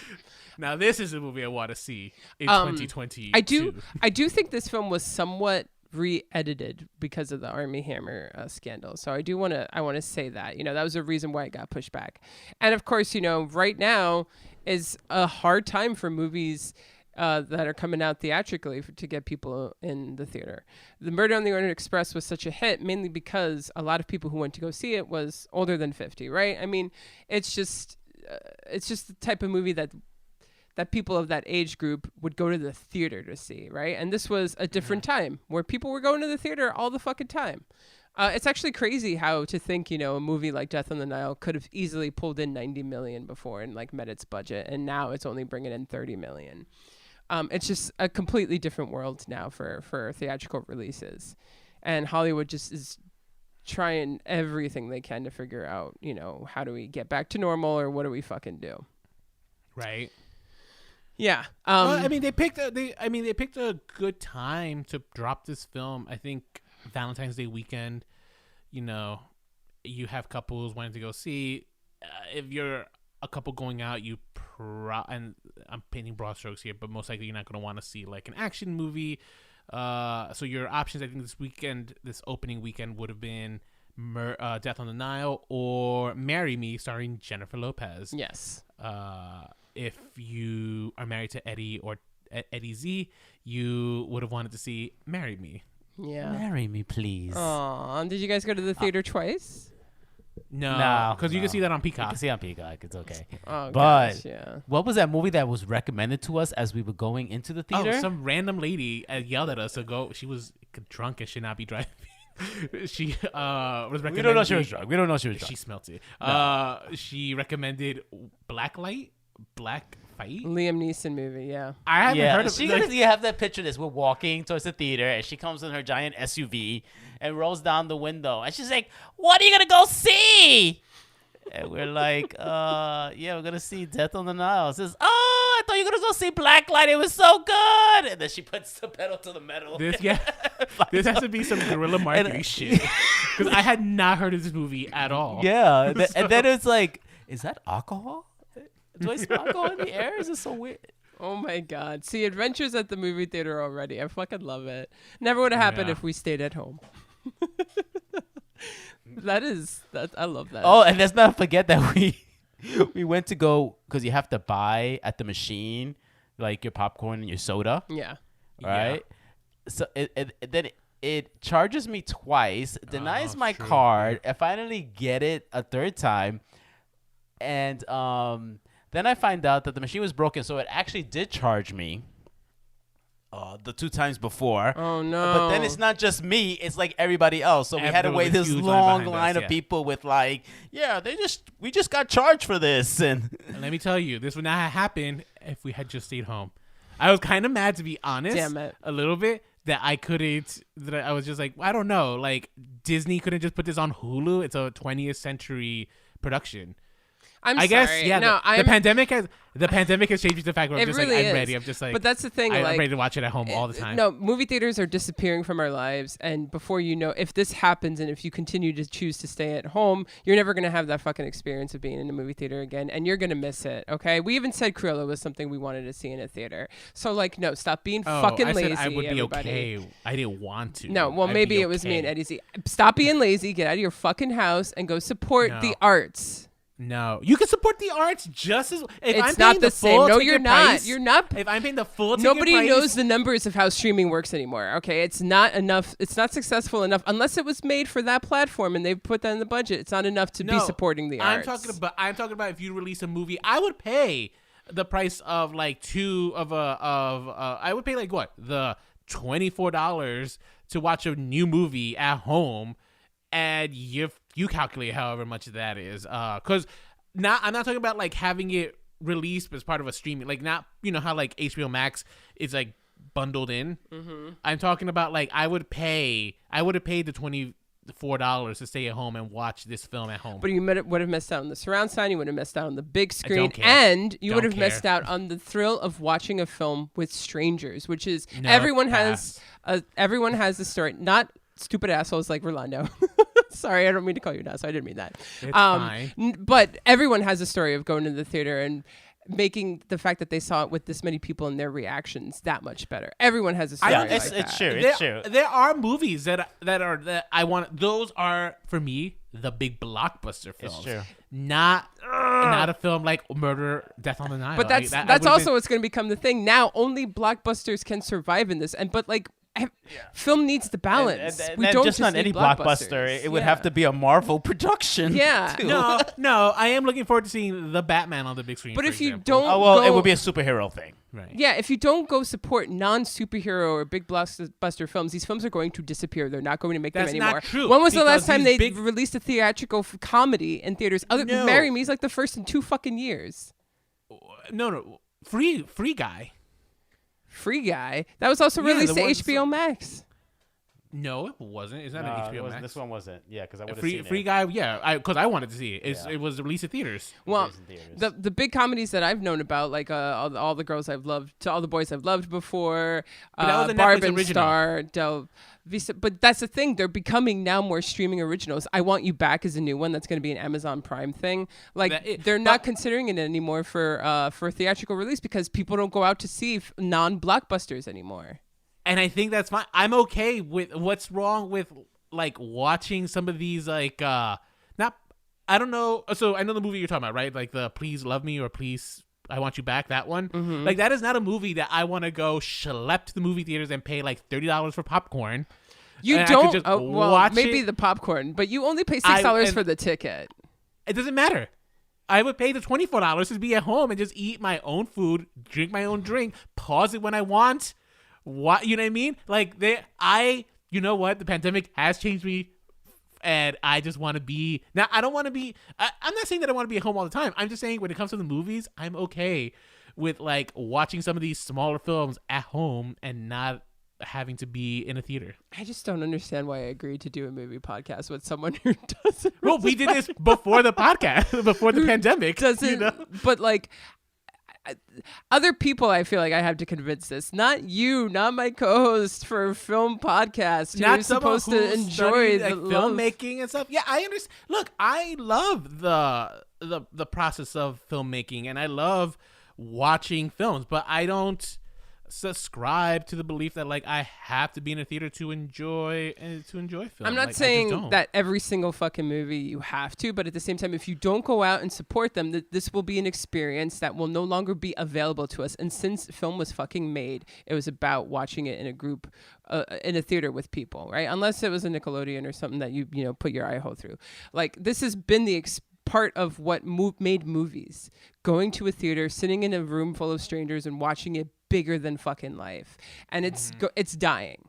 All right. I So mean, if you you care know- about the experience and the memories that you have of seeing films and you want to continue, you have to go out and support, especially the non-blockbusters, or else it's going The to go world- away. The world changes, and you just gotta just adapt and go with the flow. I'm Now, totally cool with change, but some things should be, if we care about them and we still want them, then we should fight for them. Well, yeah, and but I'm going with the change. I actually just like, yeah, I'm okay with like being home and watching some of these movies. I'm going to put a pause on this conversation, and we're going to start talking about the 2022 Death on the Nile. Because How did we even get to this? Because I'm more devastated about the fact that people aren't going to the theaters, and then you said something and it set me off. So Is that what happened? that's how I remember it. Anyway, so yeah, it took forever for this movie to get released, but they decided Super Bowl weekend would be it, and it's actually doing okay. What they projected it would get, it got. And Kenneth Branagh is right now, basking in the success of all the Oscar nominations and all the accolade he's getting for the film Belfast and stuff. Who literally, right before we started the podcast, I was just like, I didn't even know he was a Nait. I'd never heard of Kenneth Branagh before. Yeah. I mean, And Nicole maybe was just by like, name. we covered him before, Yeah. Yeah. I was just like, who? Really? No. I knew we did a Murder on the Orient Express. But yeah, so Death on the Nile, such an obvious sequel to Murder on the Orient Express to keep the Poirot cinematic universe alive. And this is our first sequel that we're covering, like a direct sequel. A direct sequel, yeah, this is a very Yeah. interesting case. So when we covered Murder on the Orient Express, one of my big complaints was his mustache because, it's kind of like Sherlock Holmes with the pipe and the hat and stuff. It almost becomes iconic in terms of the visual identifications of a character. And Poirot's mustache is very important to, that identifier of who he is, but also like it's kind of, part of like his fussy demeanor and, his analness and stuff. And it's just kind of like, you know, you want to see how he looks. And Kenneth Branagh just chose to kind of do his own fucking thing with it. And the choice of him just doing his own fucking thing with Agatha Christie source material has continued with Death on the Nile, kind of hardcore. The movie begins with a fucking origin story of the hipster mustache. It becomes... Which was a bold choice to pick for a sequel, but okay. Yeah. It's like, he's like, I want to make, you know, this is the closest I'm going to get right now to a war film, so I'm going to make a World War I scene. Knock off 1914. 1917? Oh. That too. Passive Glory, you know, he does a scene that's a direct homage to the trenches and whatnot. All Quiet on the Western Front, you know, some World War I iconic movies that come to mind. And we find out, you know, why he didn't have a mustache. And then, you know, stuff happened in the war and he got it. And it was also kind of like a mask. This movie tells us that his mustache is a mask that he wears to protect himself. It's like his armor almost, you know, to shield himself from, you know, the realities of what it is of being alive, right? This whole fucking thing starts the movie off. Then we cut to 1937. At least I hope it's 1937, the year the book was made. And Poirot is going to a jazz club. And at this jazz club, dancing really sexily, is Simon and Jackie to the music of Salome Otterborn, who in this movie is a jazz musician and is not, you know, a white alcoholic woman anymore. She's actually this fucking awesome jazz musician. I thought that was a good upgrade. Yeah, I was like, oh, okay. We're going there already. We're changing, you know, people's occupations and all this stuff. And Rosalie is kind of like her manager, you know, her daughter, and they have like this fun relationship. So that whole dynamic right now completely changed, you know. And also the big thing is that they're black, you know, which is also now we're making it more diverse, the cast, you know. It's not just going to be a bunch of fucking privileged white people. You know, which is going to be mostly privileged white people. Yes. Not incredibly realistic for the 30s, because the one thing I will say is that Agatha Christie books can get like timely in the sense where there's moments of some extreme racism. So it's not the most realistic, but you know, I guess whatever. Oh yeah, but we also complained about that with Murder on the Orient Express. Yeah, with Leslie Odom. Yeah. Yeah, and that's the thing, like you're kind of like, you know, ignoring history and the fact of how people would have been accurately portrayed. But, you know, I guess the movie's also a murder mystery and we're supposed to have fun. So I guess we're supposed to just go with it, which is fine. Think for a jazz singer at like clubs was a little more palatable, I think, to swallow in terms of like, okay, like I could see clubs, you know, forgoing racist tendencies to give a good show, because at the end of the day, white people constantly use black bodies for entertainment purposes. So that didn't strike me as completely like, it didn't strike me as like this big you know, this is unbelievable, you know. Yeah, no. As much as like Leslie Odom's character, for example, like that was a character that I thought was well-intentioned, but it kind of felt like, okay, but like you're kind of really ignoring history, because I just feel like you know. Yeah, no, actually, I'm not like a complete purist in the sense, you know, so that upgrade of making her, you know, jazz singer, non-alcoholic and stuff, it didn't actually bother me. She was a functioning alcoholic, because he reveals that she drinks several times a day, but it's not like a big thing like it was. Oh, she's not like a sloppy drunk like Angela Lansbury was. Yes, you know? exactly. And at this club, at this very night that Hercule Poirot just happens to be there observing everybody, Lynette Ridgway comes in by invite from Jackie to meet Simon Doyle. So, you know, hopefully you could give him a job. And so we get the relationship dynamic between Jackie and Lynette, and then, you know, we're supposed to find out, see the relationship between Jackie and Simon, and then Lynette comes in and is when we see that she steals Simon, and they have this immediate chemistry, all happening on the dance floor with Hercule Poirot watching. Cut to a couple months later with Poirot vacationing in Egypt, and he sees some guy flying a kite on the pyramid, and it happens to be Buck, or Book, whatever. Book is there, who was in the Murder on the Orient Express. And I don't remember. Him either. But I kind of was like, oh, I think we've met him before. Okay. And he's there with his mother, played by a brand new made-up character. Annette Bening plays her. I forget what they called her. I kept thinking was Catherine O'Hara. Oh, yeah. No, yeah. I don't know. They kind of look alike. Yeah. Euphemia is what they named her. What a name. Yes. And are we going to go are we going to go scene by scene for everything here? Or... I'm just trying to set up some of these differences in the characters here. Okay. Yeah. Mrs. Schuler is in this one, and her nurse companion, Miss Bowers, is also here. Those haven't changed. The doctor changed a little bit. Something's changed. The doctor is there, played by Russell Brand, but in this one, I didn't know it was Russell Brand. Yeah, so interesting. Yeah. I had no idea it was him. He did a pretty good job. Yeah. Yeah. Yeah, he did. I thought it was a good performance, actually. I will say that. He plays the doctor. I was more surprised. Yeah. But he was also the former fiance of Lynette Ridgway. Yes. Which now there's not a contrivance, but like it's just like that's a stretch. It's just like why are we bringing him around? Yeah. Right. To top it off, her cousin Andrew is there. Her cousin and lawyer who is another person they decided to extend the diversity even more, and Andrew is another person of color. And it's interesting too because given England's history with like India and that part of the world, I do wonder how realistic that would have worked out. This would have worked out, but I agree. Whatever, kind of fantasy here, and I guess that's. We also have Luis Bergeron on him. I don't think I'm forgetting anyone. I think that's pretty much the main people who are on this boat. Now, here's the thing. Everyone who's there was actually invited this time. So that for me worked because in the original book, they all just so happened to be there. Some of them, secretly planned it. But everyone here was invited. And that was smart because it wasn't like, oh, how did these all people just happen to be on the Karnak with her? Like, no, this is a honeymoon. I don't know why they're fucking inviting people to their honeymoon, but they're having a honeymoon party.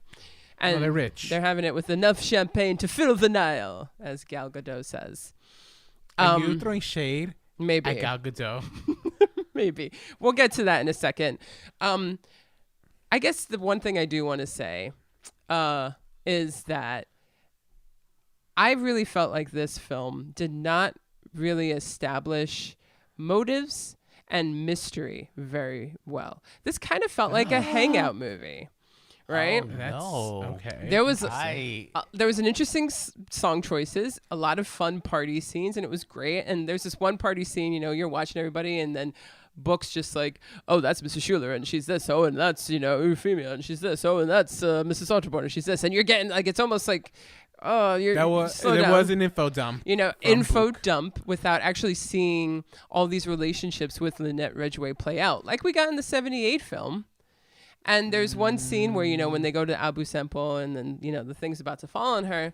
And then they're riding back in their little boats. And she's looking at everyone like, oh, my God, everyone here is a threat to me. And I don't feel safe with anyone. But then, the camera pans to Mrs. Schuler. And I'm like, well, what the fuck did Mrs. Schuler do to you? Isn't she, your godmother?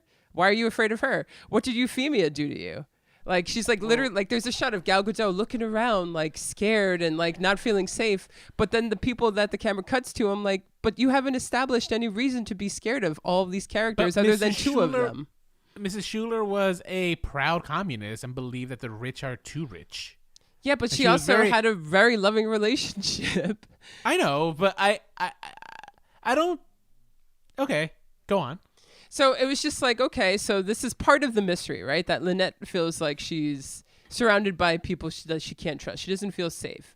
But, that to me already, was not really felt because they didn't spend a lot of time establishing it. They just info dumped it.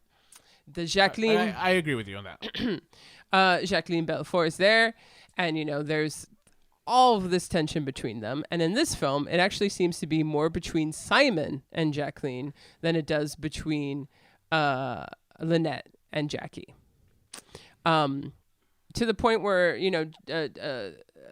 they have this scene where Lynette goes up to Jackie and apologizes to her. Half apologizes. No, Rolando apologies. Okay. I'm sorry. I apologize that you feel this way. Yeah. I'm sorry you feel this way. I'm sorry that you are suffering.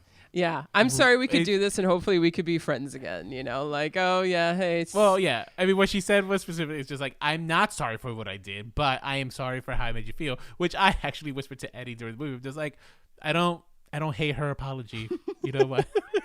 At least it's honest, right? So it's weird because this movie, it kind of sets up Lynette to be, you know, like more of a little, like a bit of a, you know, scared victim almost, you know, like, you know, all these people are out to get me. I mean, I don't know why she's in that state of mind when it's clearly there's just Jackie who's trying to fuck with her. And even that didn't feel as much of like of a nuisance or of a threat like as it did in the 78 one.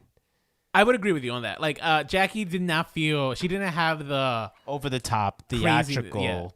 She was more like showing up. Mm-hmm. Now, did me and Eddie gay gasp when she walked down the pier with that red dress? Of course. Yes. Stunning. We did, because that was a gorgeous red dress. Oh, and she's fucking gorgeous. How Yes. how anyone could leave her for Gal Gadot is beyond me. Cause No, that makes sense. You know, I like, don't agree. yeah, Gal Gadot is like, She's a you'd be goddess. hard pressed to find like any woman that you would not leave for Gal Gadot. But this was a very, very close contender of like possibly like, okay, maybe not. But these are two just gorgeous women. And man, I will say this: whoever costumes designed this film, great job, because like all these costumes had me and Eddie gay gasping. Definitely, specifically the men's outfits. Book's outfits were always on point. Yes, we're so. I mean, the saddest part is when he had to throw that jacket. I had to throw that jacket on the Nile because it had the blood that was on it. Yeah, that was just like, but it's such a great jacket. But it made sense. So, but to your point though, as the movie progressed, we find out that a lot of these invitations were, since we know already what happened because we saw the original, and I was very upset with you for making me watch it in the reverse order. Yes. Because I would have rather watched this one first. Yes. Yeah, I preferred this film. I mean, over if I ever have to do this again, I'm going to do if I'm going to do like watch the original, don't see the reveal, then watch the reboot, the revival, whatever, and it's only our podcast, whatever. and then come back to it because I don't know. I felt more invested and more intrigued about what the new movie gave me, and I was like, oh my god, I know who the killers are. I wanted not to know.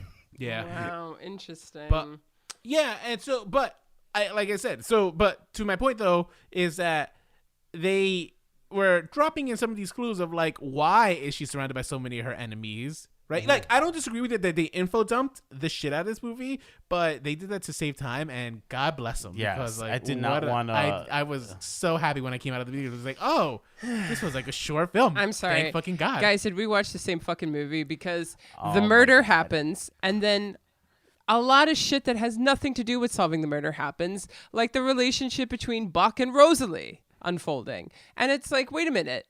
Why aren't you off solving this mystery? Why are you trying to, you know, make this mother understand, you know, why these two people should be together? Or why are you trying to out these lesbians when people are fucking dying? Like, he's not solving the mystery. He's just revealing everyone's secrets. No one had died. Wait, up until the lesbian part, no one had died yet. Same thing with Rosalie. In fact, the next death happens soon after that. Yes. So, and here's the thing. I don't know. Maybe, you know what? Like, I think maybe it was. I thought this movie was better paced as a result because I got invested in some of these other characters in a way that I did not get invested in the other one. Exactly. But we're But we're watching a murder mystery, and then all of a sudden they derail from the murder mystery, and then you're just focusing on all these other side plots that don't actually help add anything to the murder mystery. No, fine. That might be the case, but what they were able to do was give me a reason to care for Book because, guys, this is a big spoiler. Book is the character who gets killed. He's the third victim. Yeah. And by the time that happens, I actually felt an emotional impact. Yeah, I felt so sad for this character Yeah. because at this point they had kind of built up this relationship that he was building up with Rosalie and like kind of like and Perot too. And Like Poirot, he Poirot had like has there was a relationship. fatherly affection. Okay, yeah. Stop right Almost. there. You guys don't read Agatha Christie, so I can't tell you how terrible this Poirot is, and I cannot hear you defend this Poirot because this is not Hercule Poirot. But Nicole, unfortunately, this is about comparing the two movies. We're not comparing the movies to Even the book, though. fucking then, though, the movies have established who Poirot is. Okay, Poirot is a hugely famous character. It's not like you can walk into a Batman movie and not have some knowledge of who Batman and Bruce Wayne is, and then be like, oh well, it's just the movies, so it doesn't matter. Like when a character is that famous, there are things that fans expect to see. This is true, but this is actually what I'm looking forward to, for example, The Batman movie, because if the rumors are true and they're going with some of the new comic lore, we're seeing for the first time his parents aren't these saintly figures. In fact, his parents might be very, very much the reason why Gotham is so corrupt. And I am ready for a big change up like that. So, and I love the Batman lore, whichever generation we're talking about. So, to excuse me on this, I'm just like, no, but we're not me and Eddie, we haven't read the book, so like we're only going off of the Poirot that we're seeing on the screen. This iteration of Poirot I actually preferred a lot more than the previous one, which was Murder on the Orient Express. I had no relation to the book, so it's just like it's irrelevant to me. Like it's a moot point. If it's just like it's not like the book. It's just like, all right, I didn't read the book, so who cares? But it's also not only is it not like the book, it's not who Hercule Poirot is, okay? But it's also like James Bond. You don't need to read any of those books to get who the fuck James Bond is. And so when the Timothy Dalton movies came out in the 80s and made him a completely like different person, that's why the Bond franchise failed and then didn't make any films for 7 years, because if you're a fan of something, there are things that you are looking forward to seeing and being represented in an adaptation, right? That's why we the new adapt Daniel things. Craig like such a big departure from the other previous Bonds? Not as much as the Timothy Dalton was. Okay. Not really, because also like there's a difference between everyone's doing their interpretation of a character, but then like completely changing the fundamentals of who that character is, right? And I told you the other film and television versions that we have established of who Poirot is. So if you're only a media consumer of who Poirot is, right, and you just want to see, that he's ignorant, he's an asshole, he's kind of cold, and he's really smart and cocky, but like, he's not like an emo sad boy. And yet, Kenneth Branagh is a fucking emo sad boy. No, he's not. Yes, he he is. He was all those other things. He was cold. No, he wasn't. In fact, Rosalie called him out for it. She called him out. She read did. him. He was only very warm to like two characters. That was Book, because we saw that there was a relationship budding that it felt very nurturing, and then the other relationship was with the jazz singer, Salome Otterborn. Just because a character says something, though, doesn't mean that that's actually how I at least perceived the Kenneth Branagh's Poirot. He was crying fucking left and right. He couldn't say. Crying. He was like, I couldn't say book. Something fucking Poirot would never do. Yeah, at right? the end, It was the human, but I don't know. I can't that was the hear. human we wanted. That's not who Poirot is. That's great. You want a fucking human character, find it in somebody else. That's not who Poirot is. But I guess what I'm trying to say is just like, it doesn't, if this is a film that they're giving us, if this is the character that they're going with, it doesn't matter. On some level, it doesn't matter what the source material is, if this is what the creator is going with conviction. I prefer this version of Poirot more so than I saw in the previous film that kind of focused more so on his like OCD, right? Here we got to see a little bit of the OCD stuff, but like here we kind of focus a little bit more on humanity. And by the end, I kind of came out saying it's just like, wow, I preferred this movie way more than the previous film, and I preferred it better than Murder on the Orient Express, the Kenneth Branagh one. Yeah, so the first that key word, the first one, yeah. That key word though, humanity, is just, but that's the thing, like that's not the fundamentals of a character. And you're a person who puts character very, like, to you that's top. Story and character should be one of the most important things. So I'm actually surprised that you're okay with Kenneth Branagh completely desecrating this Poirot character and making him whoever Because I the don't know fuck he that wants to character. be. But you've seen at least 3 other films where you got that And character and established. then I will say it's just like, yeah, I like this iteration, this because film one that I he's got nothing like so the far, other I ones, like. which is totally Maybe that- unfair. So maybe but that's why. not who he is. Like, So don't you think that there's something false in that? Because it's like, oh, well, he was just so fucking different and not who Poirot is that's why I liked him. Isn't that kind of unfair? no. Why? Is that unfair? It's kind of like watching something like The Great Gatsby, right? The Okay. quintessential novel of the Jazz Age, or Marie Antoinette, a film that you don't want, and updating it, right? To the point where, you know, Right. they're fucking playing hip hop in The Great Gatsby, right? Yeah. You know, a novel that is defined by the fact that it is a jazz era film. Does that update bother you? It did, but not because of the music choice. I actually liked the music choices. It bothered me because I don't like Leonardo DiCaprio. So it was just a personal thing you have against It was something, very you know? much personal So thing. if I they're- don't think I just don't picture him as the Jay Gatsby. So fundamentals of character and stuff you think should not be respected and just thrown out the window is what you're saying? All right, I think maybe a good example is something that we covered, the Joker, right? Mm-hmm. Where very much comic book historically wise, the Joker never had like an origin story. Like we don't know his real origins. We just know that he's just this crazed guy. The Joker film gave us an origin story, and we got to see we got to go into the psyche of a person who becomes the Joker. And I thought that was a great performance, but did yeah, sure, it shit on the other iterations of the Joker in theory, but like, guess what? I still love those other versions too. No. The reason why this example doesn't work is because they never went too far out of who the Joker was. The Joker was fucking insane, right? It showed you, the only thing that did was showed you how he got there, right? Well, This yeah, is but that's the thing. So, one but the joke. This isn't an origin story for Poirot. It's an origin story for his fucking hipster mustache. But who they're displaying in this film is nothing like characteristically who the character of Poirot is defined to be. It's almost as if they made Joker more of like this, like, you know, Ted Bundy kind of like killer. Right? Or I don't know, just someone who was like funnier or something, even though like, I guess in some ways he's the Joker is an interesting character to kind of use in this way because the fundamentals of who the Joker is that he's fucking insane, but he's also a genius, right? What if they took those two qualities away? Would you be unhappy with that? Like, he was actually a bit of an idiot. Would you be outraged by that portrayal of the Joker? So like the Joker that they show in the Harley Quinn TV show, that's kind of like a little more goofy and a little bit more not as smart. Yeah, and you know what? That's a fun Joker to see on screen. It's fine. I'm not a purist, I guess. Someone who like needs, I guess maybe.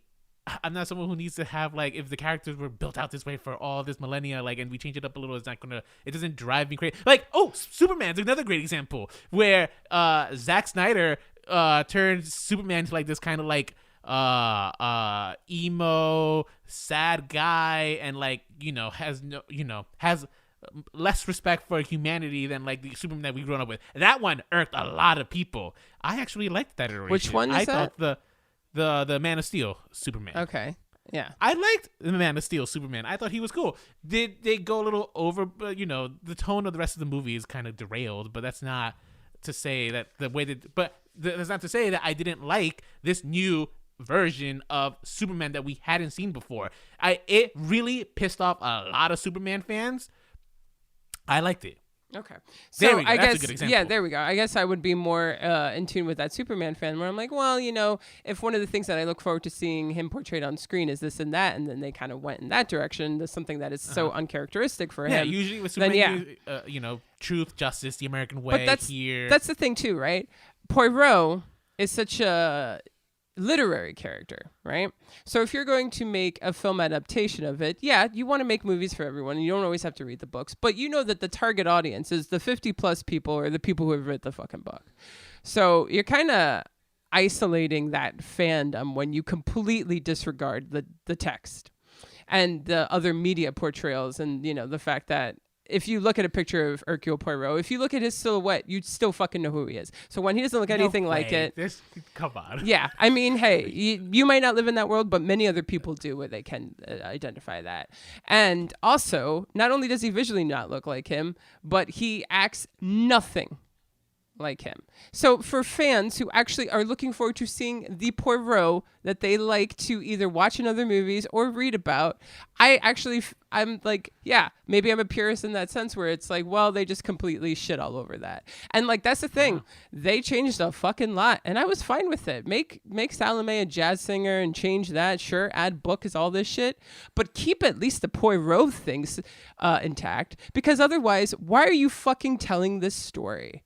Right? If you're just going to change everything about it, so much so of who the main character is and his motives, right? It's not like this whole self-reflecting, I need to like change, like go back to who I was, and I have this long lost love, and I need to get to the point where I have to shave my mustache to feel like myself again. What the fuck is that bullshit? That is not why I came to see Death on the Nile. I came to see a murder mystery, and I came to see some little shithead solve it, because that's also why we like Sherlock Holmes. Sherlock Holmes is a fucking asshole. He's not like soft boy jerk face. I don't know. I guess you really didn't like this. I don't know. I really did think Kenneth Branagh on this one performed great in the sense of giving you kind of like the murder mystery. And I'm talking about him as a director here. I got the murder mystery. I was fine. And shame on me for seeing these back to back. That's the only qualm I had. I wish I had given myself more time to kind of like forget the mystery, so I knew what was kind of, what was happening. That's why I was mad at you as I was watching this film. Just like, I would have preferred to watch this one first. Well, then you shouldn't have seen it on a Tuesday. Yeah, this is true too. That would have been the case. But at the same time, though, I think like giving him a little humanity, it just worked out, because I think by the end, so you said you wanted to, I came to for a murder mystery, and I came out saying it's like, oh, I like Poirot, and I felt for him, and I felt very, very much sympathetic towards to him by the end. I actually thought a lot of the sympathies that I started feeling for him at first, I was just like, these are all contrived by that fucking opening sequence of like him and the thing. Actually, if you had just cut that out, this probably would have been a great movie, because I didn't need that. Well, I'm okay with it, right? Because they kind of like tie it up in the end. But I think the relationship between him and Book was so I don't know, it was so palpable that by the end, like, I felt that pain that he's going through, and like the determination to solve this crime, and solve this mystery. So I liked it. So it's interesting, because I don't think it was an effective mystery, and here's the reason why. The 1978 film did a very good job of establishing everyone's motive, to the point where if you had never watched it, you might have had some like, oh, maybe they did it, or maybe this person committed that murder. You really got, and they showed you the story. They showed you everything. They didn't tell you everything. They didn't have Book narrate it while they were partying. Yeah, I feel like this film... But minus points, though, they also showed you like all the possibilities, and it was just like, well, that was a directorial choice that was like not the best, but this film, it almost feels as if they don't believe that the reason why people went to see this movie was for the murder mystery. It's almost as if the filmmakers or the editors or whoever it was, or maybe the studio heads, are convinced that the only reason why people are seeing Death on the Nile is for the stars and for, the sex, or maybe even the murder, but not actually to solve the crime. So they kind of served the murder mystery as like the second tier of importance. That's interesting. So you thought, I actually didn't think this was a star-studded film. The only one I knew was actually Gal Gadot. Well, also, this is like a 50 plus, like market that they're aiming for. So I do like Annette Bening is a huge actress, that was really prominent in the 90s. Annette Bening is, but I also thought I thought it was Catherine O'Hara. Well, I had problems with that one too, but before I get into that, French and Saunders are huge stars over, in the UK and stuff. They're like a comedy duo. So to make them lesbian lovers was actually kind of, it was like, I guess, like a nice little nod to their partnership. Sophie Okonedo is, I think, I know who she is. Who? The person who played Salome Otterborn. Oh, I've seen her in things. But not. I don't. Yeah. Yeah. And I knew the girl from Wakanda, from Black Panther. There you go. Yeah, this is a pretty international cast, but there's also a couple faces that older people I think would be a little bit more familiar with. But then it's also like, I don't know. It's almost like the attempt to make Gal Gadot's character, Lynette Ridgway, more sympathetic was also like, it just felt like the murder mystery wasn't always present. You weren't always supposed to be getting clues or learning something. The whole adding in of Buck and Rosalie, falling in love, and then the fact that that's why Poirot's actually there, and then the whole weird reason that Euphemia didn't want Buck to get married was also completely bullshit, because I'm sorry, she would not be against marriage because she didn't believe in love. She would be against marriage because she didn't want her son to marry a black woman, and they didn't go there, and they should have gone there. I do agree with you. I think they should have just gone there. They should have just made that the issue. Point blank. I think they kind of skirted around that issue a little. I think maybe they were trying to protect the feelings of half the American population here. Yeah, right? And that's the thing. They're trying to be overly politically correct and stuff, and they don't want to upset anybody. No. I'm saying they don't want to upset real racists, right? Because then they'll just be like, "This is too fucking woke." Wow. Oh, right? interesting. So you think that's the who other I way think they were around. trying to protect. Not that they. It's not that they weren't. My theory is that they were trying to they didn't want to isolate those people. Interesting. Right? Yeah. Is my guess. Okay. Because that segment of the American population has become so vocal that they feel like they're being scolded at.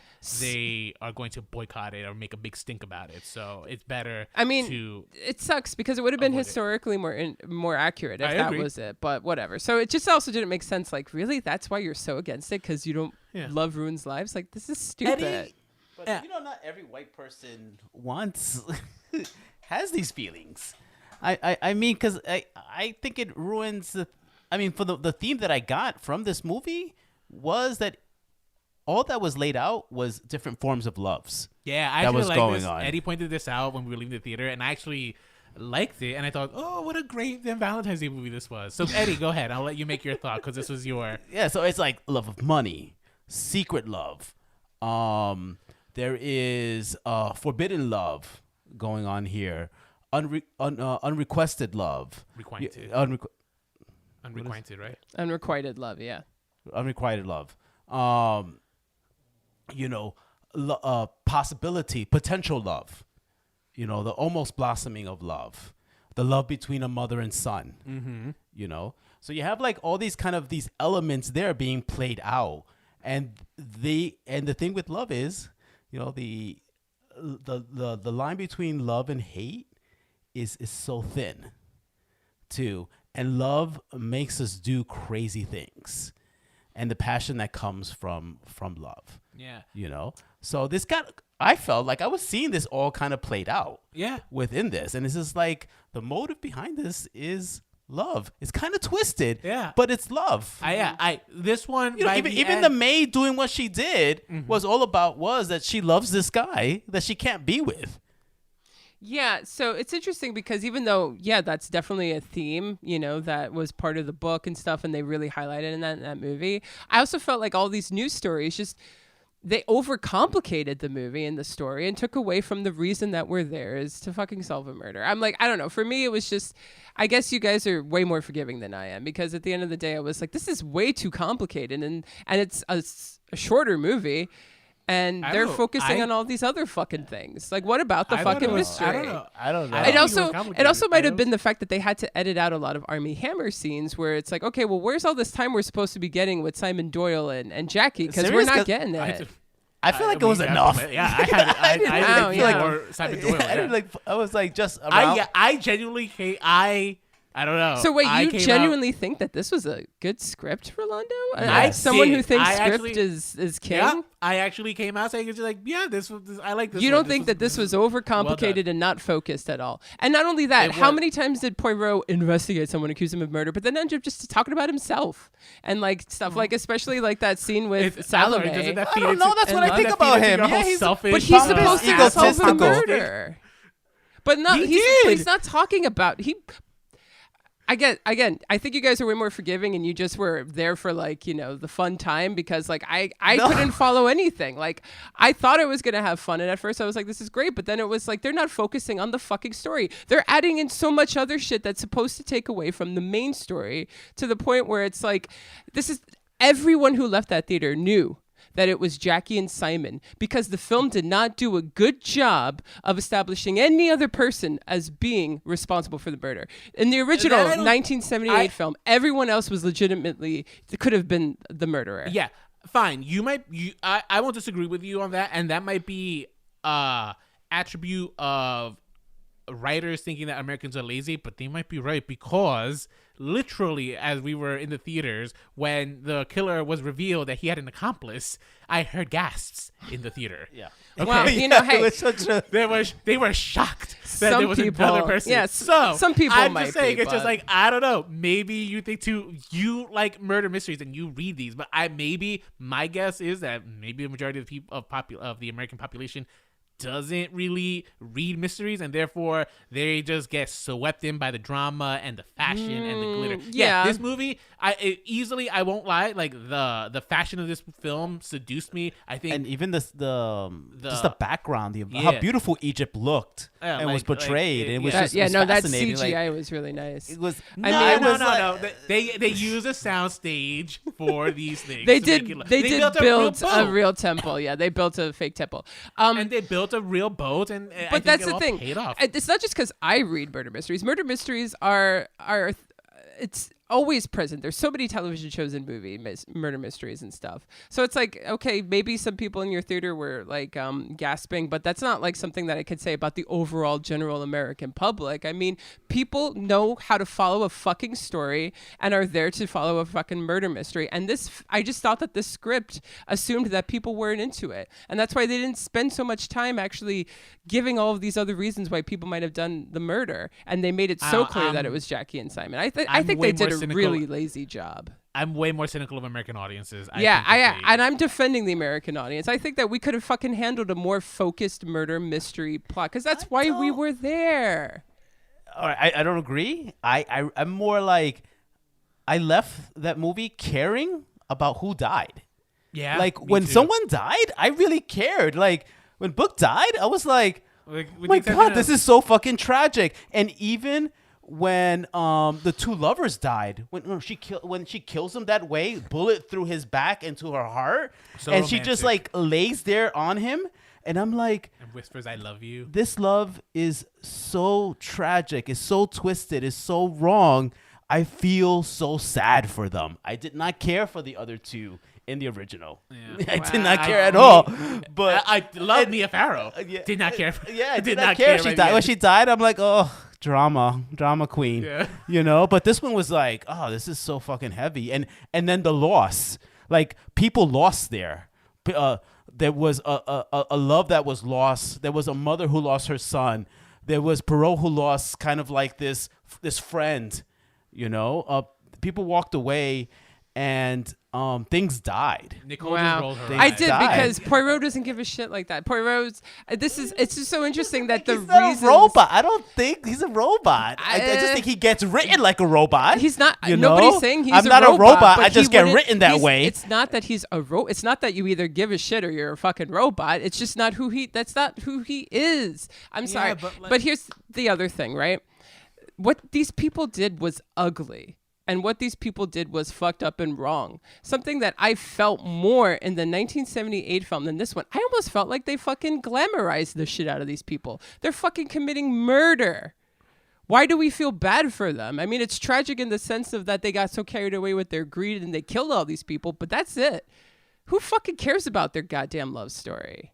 What? Like, you need motive. What are you talking? I don't understand. That's but no. I mean, well, What? we understand Why- the motive, but who- why are we sympathetic to their love story? you could be sympathetic. They're towards, greedy. Killers' greeds. You could be. No, having a sympathetic villain does not mean that you're glamorizing it. Well, I kind of felt like they did in this one for me. At I don't think least. they glamorized they didn't glamorize the crime. They just like, I think they were, maybe they, I think what they gave us a very toxic relationship portrayal, like of what toxic love could look like, but I don't think that necessarily glamorized it. Right? Like, well, I don't nothing- know. There's nothing glamorous about like dying. Dying in each other's arms is very romantic, and it's It's really not. well, Like, the way that twisted they people- portrayed it.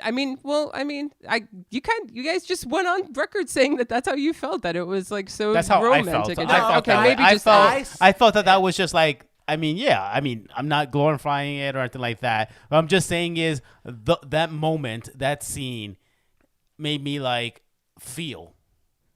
Yeah. It's You just know, like, made me yeah. feel. And I don't disagree with Eddie on that. Like I'm not. I don't think it glamorized it, nor do I think it.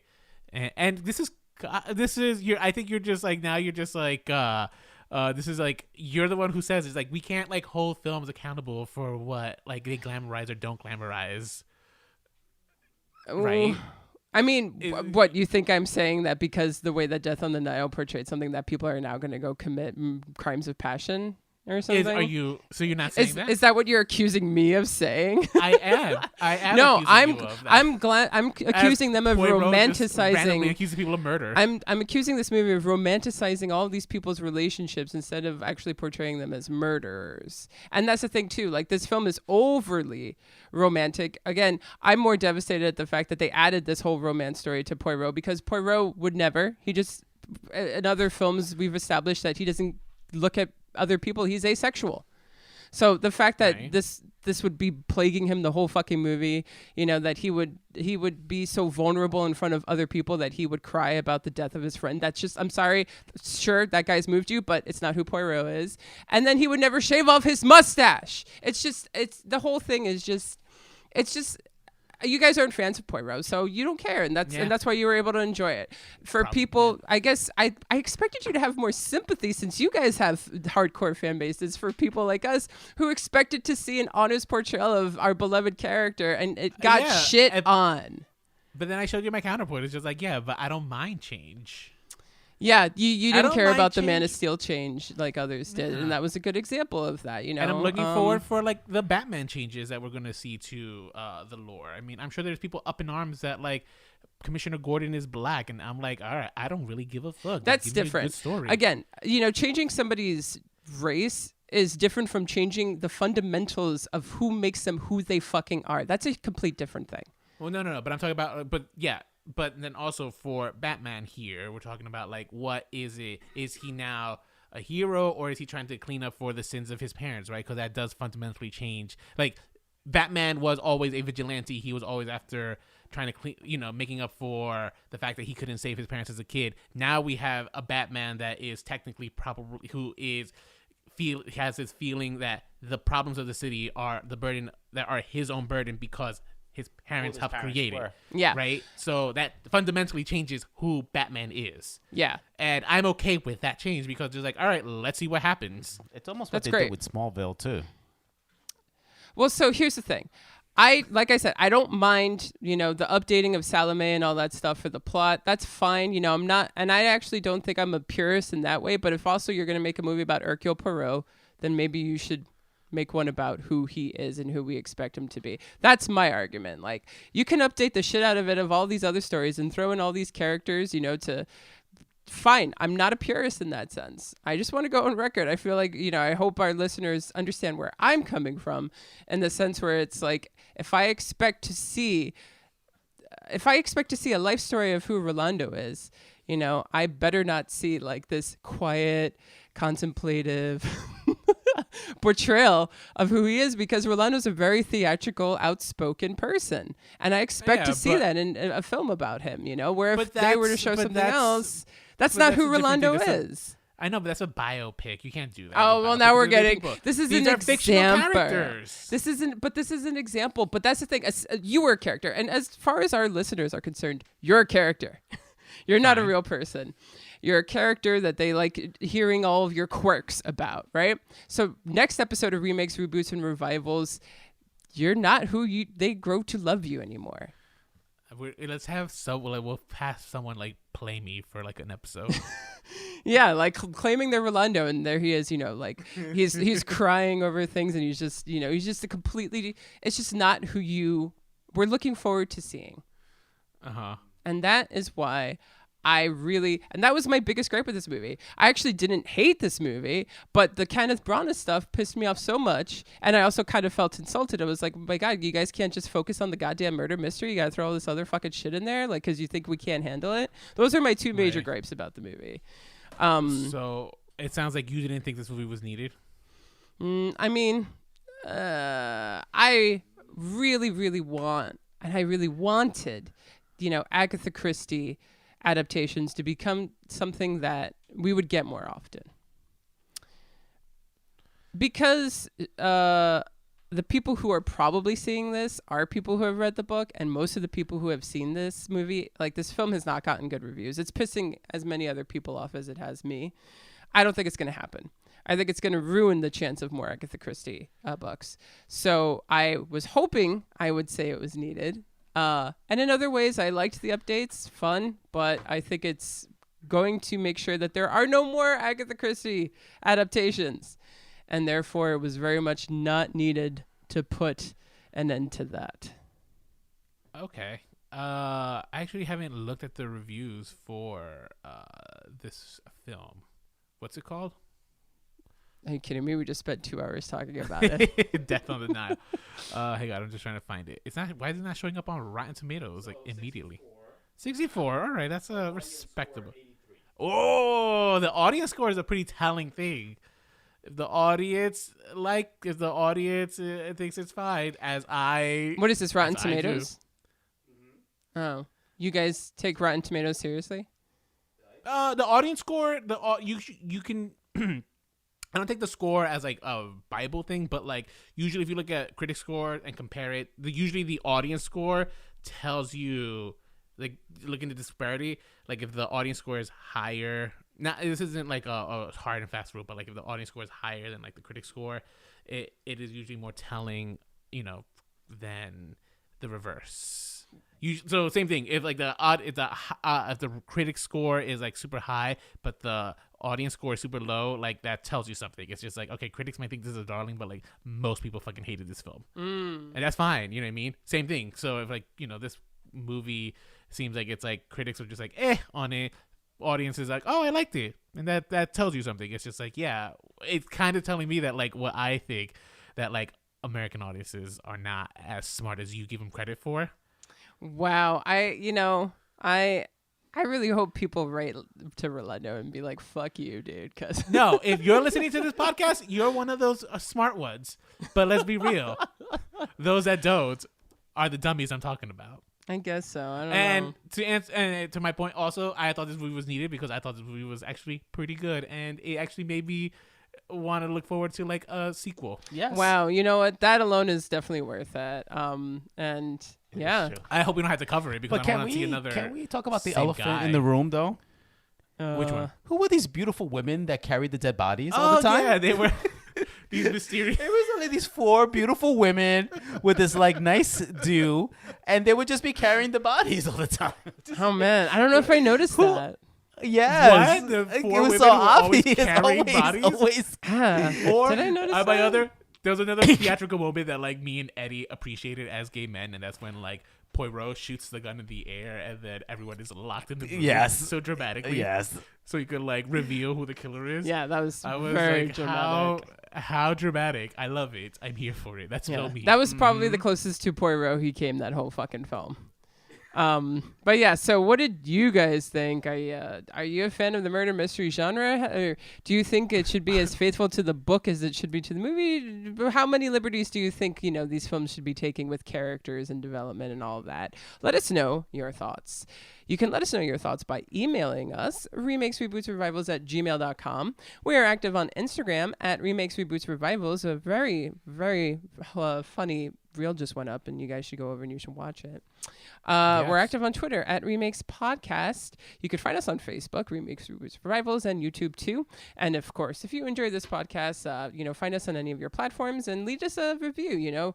Say whatever you'd like. Just let us know your thoughts because we do love hearing from you. And another fun way that we can hear from you is if you call in this number and let your voice be heard. The number is 862-248-2326. That's 862-248-2326. Wow, I didn't think we were going to talk this long, but I'm actually really excited that we did because we had a lot to say and and a lot to disagree on. Yeah, it's interesting. I hope we don't contradict ourselves in other episodes because then it's just going to be personal preferences, I think. In what sense? Like, I feel like in a couple of weeks, maybe you might catch me or I might catch you going the opposite of what we established today. I wonder. Maybe. Isn't that life? We all change opinions based off of what we're watching. Well, I don't have a connection. I don't have a deep connection with Poirot. You do, but I also, you're right. I've seen this is my 4th iteration of Poirot I've seen, and so far this has been the one I've gravitated to the most, despite the fact that I did like Alfred Finney. Yeah, I mean, it's interesting though because I do think that things should change, and I love there's a difference between an interpretation and changing the fundamentals of who a person is. That's it. This is my fucking thesis statement for the goddamn episode. You think things should change, but don't change them at all. No, people evolve. No. It's like people, we evolve, but there are certain things as to the core of who we are that will always stay the same. That's what makes us who we are. Okay. I yelled. We've been talking for because over 2 hours. Jackie's in the next room, and I want her to come in and just put an end to this conversation. So, okay. Deep cut reference. Well, join us next week, guys, when we still haven't figured out what we're going to cover, but join us next week because it's going to be a fun one. Yeah, we'll talk about it after we end this very long episode. Okay. So if you made it to the end, thank you so much for listening. And, I hope you enjoyed it because, this is a very passionate debate and I love these episodes. So until next time, stay original.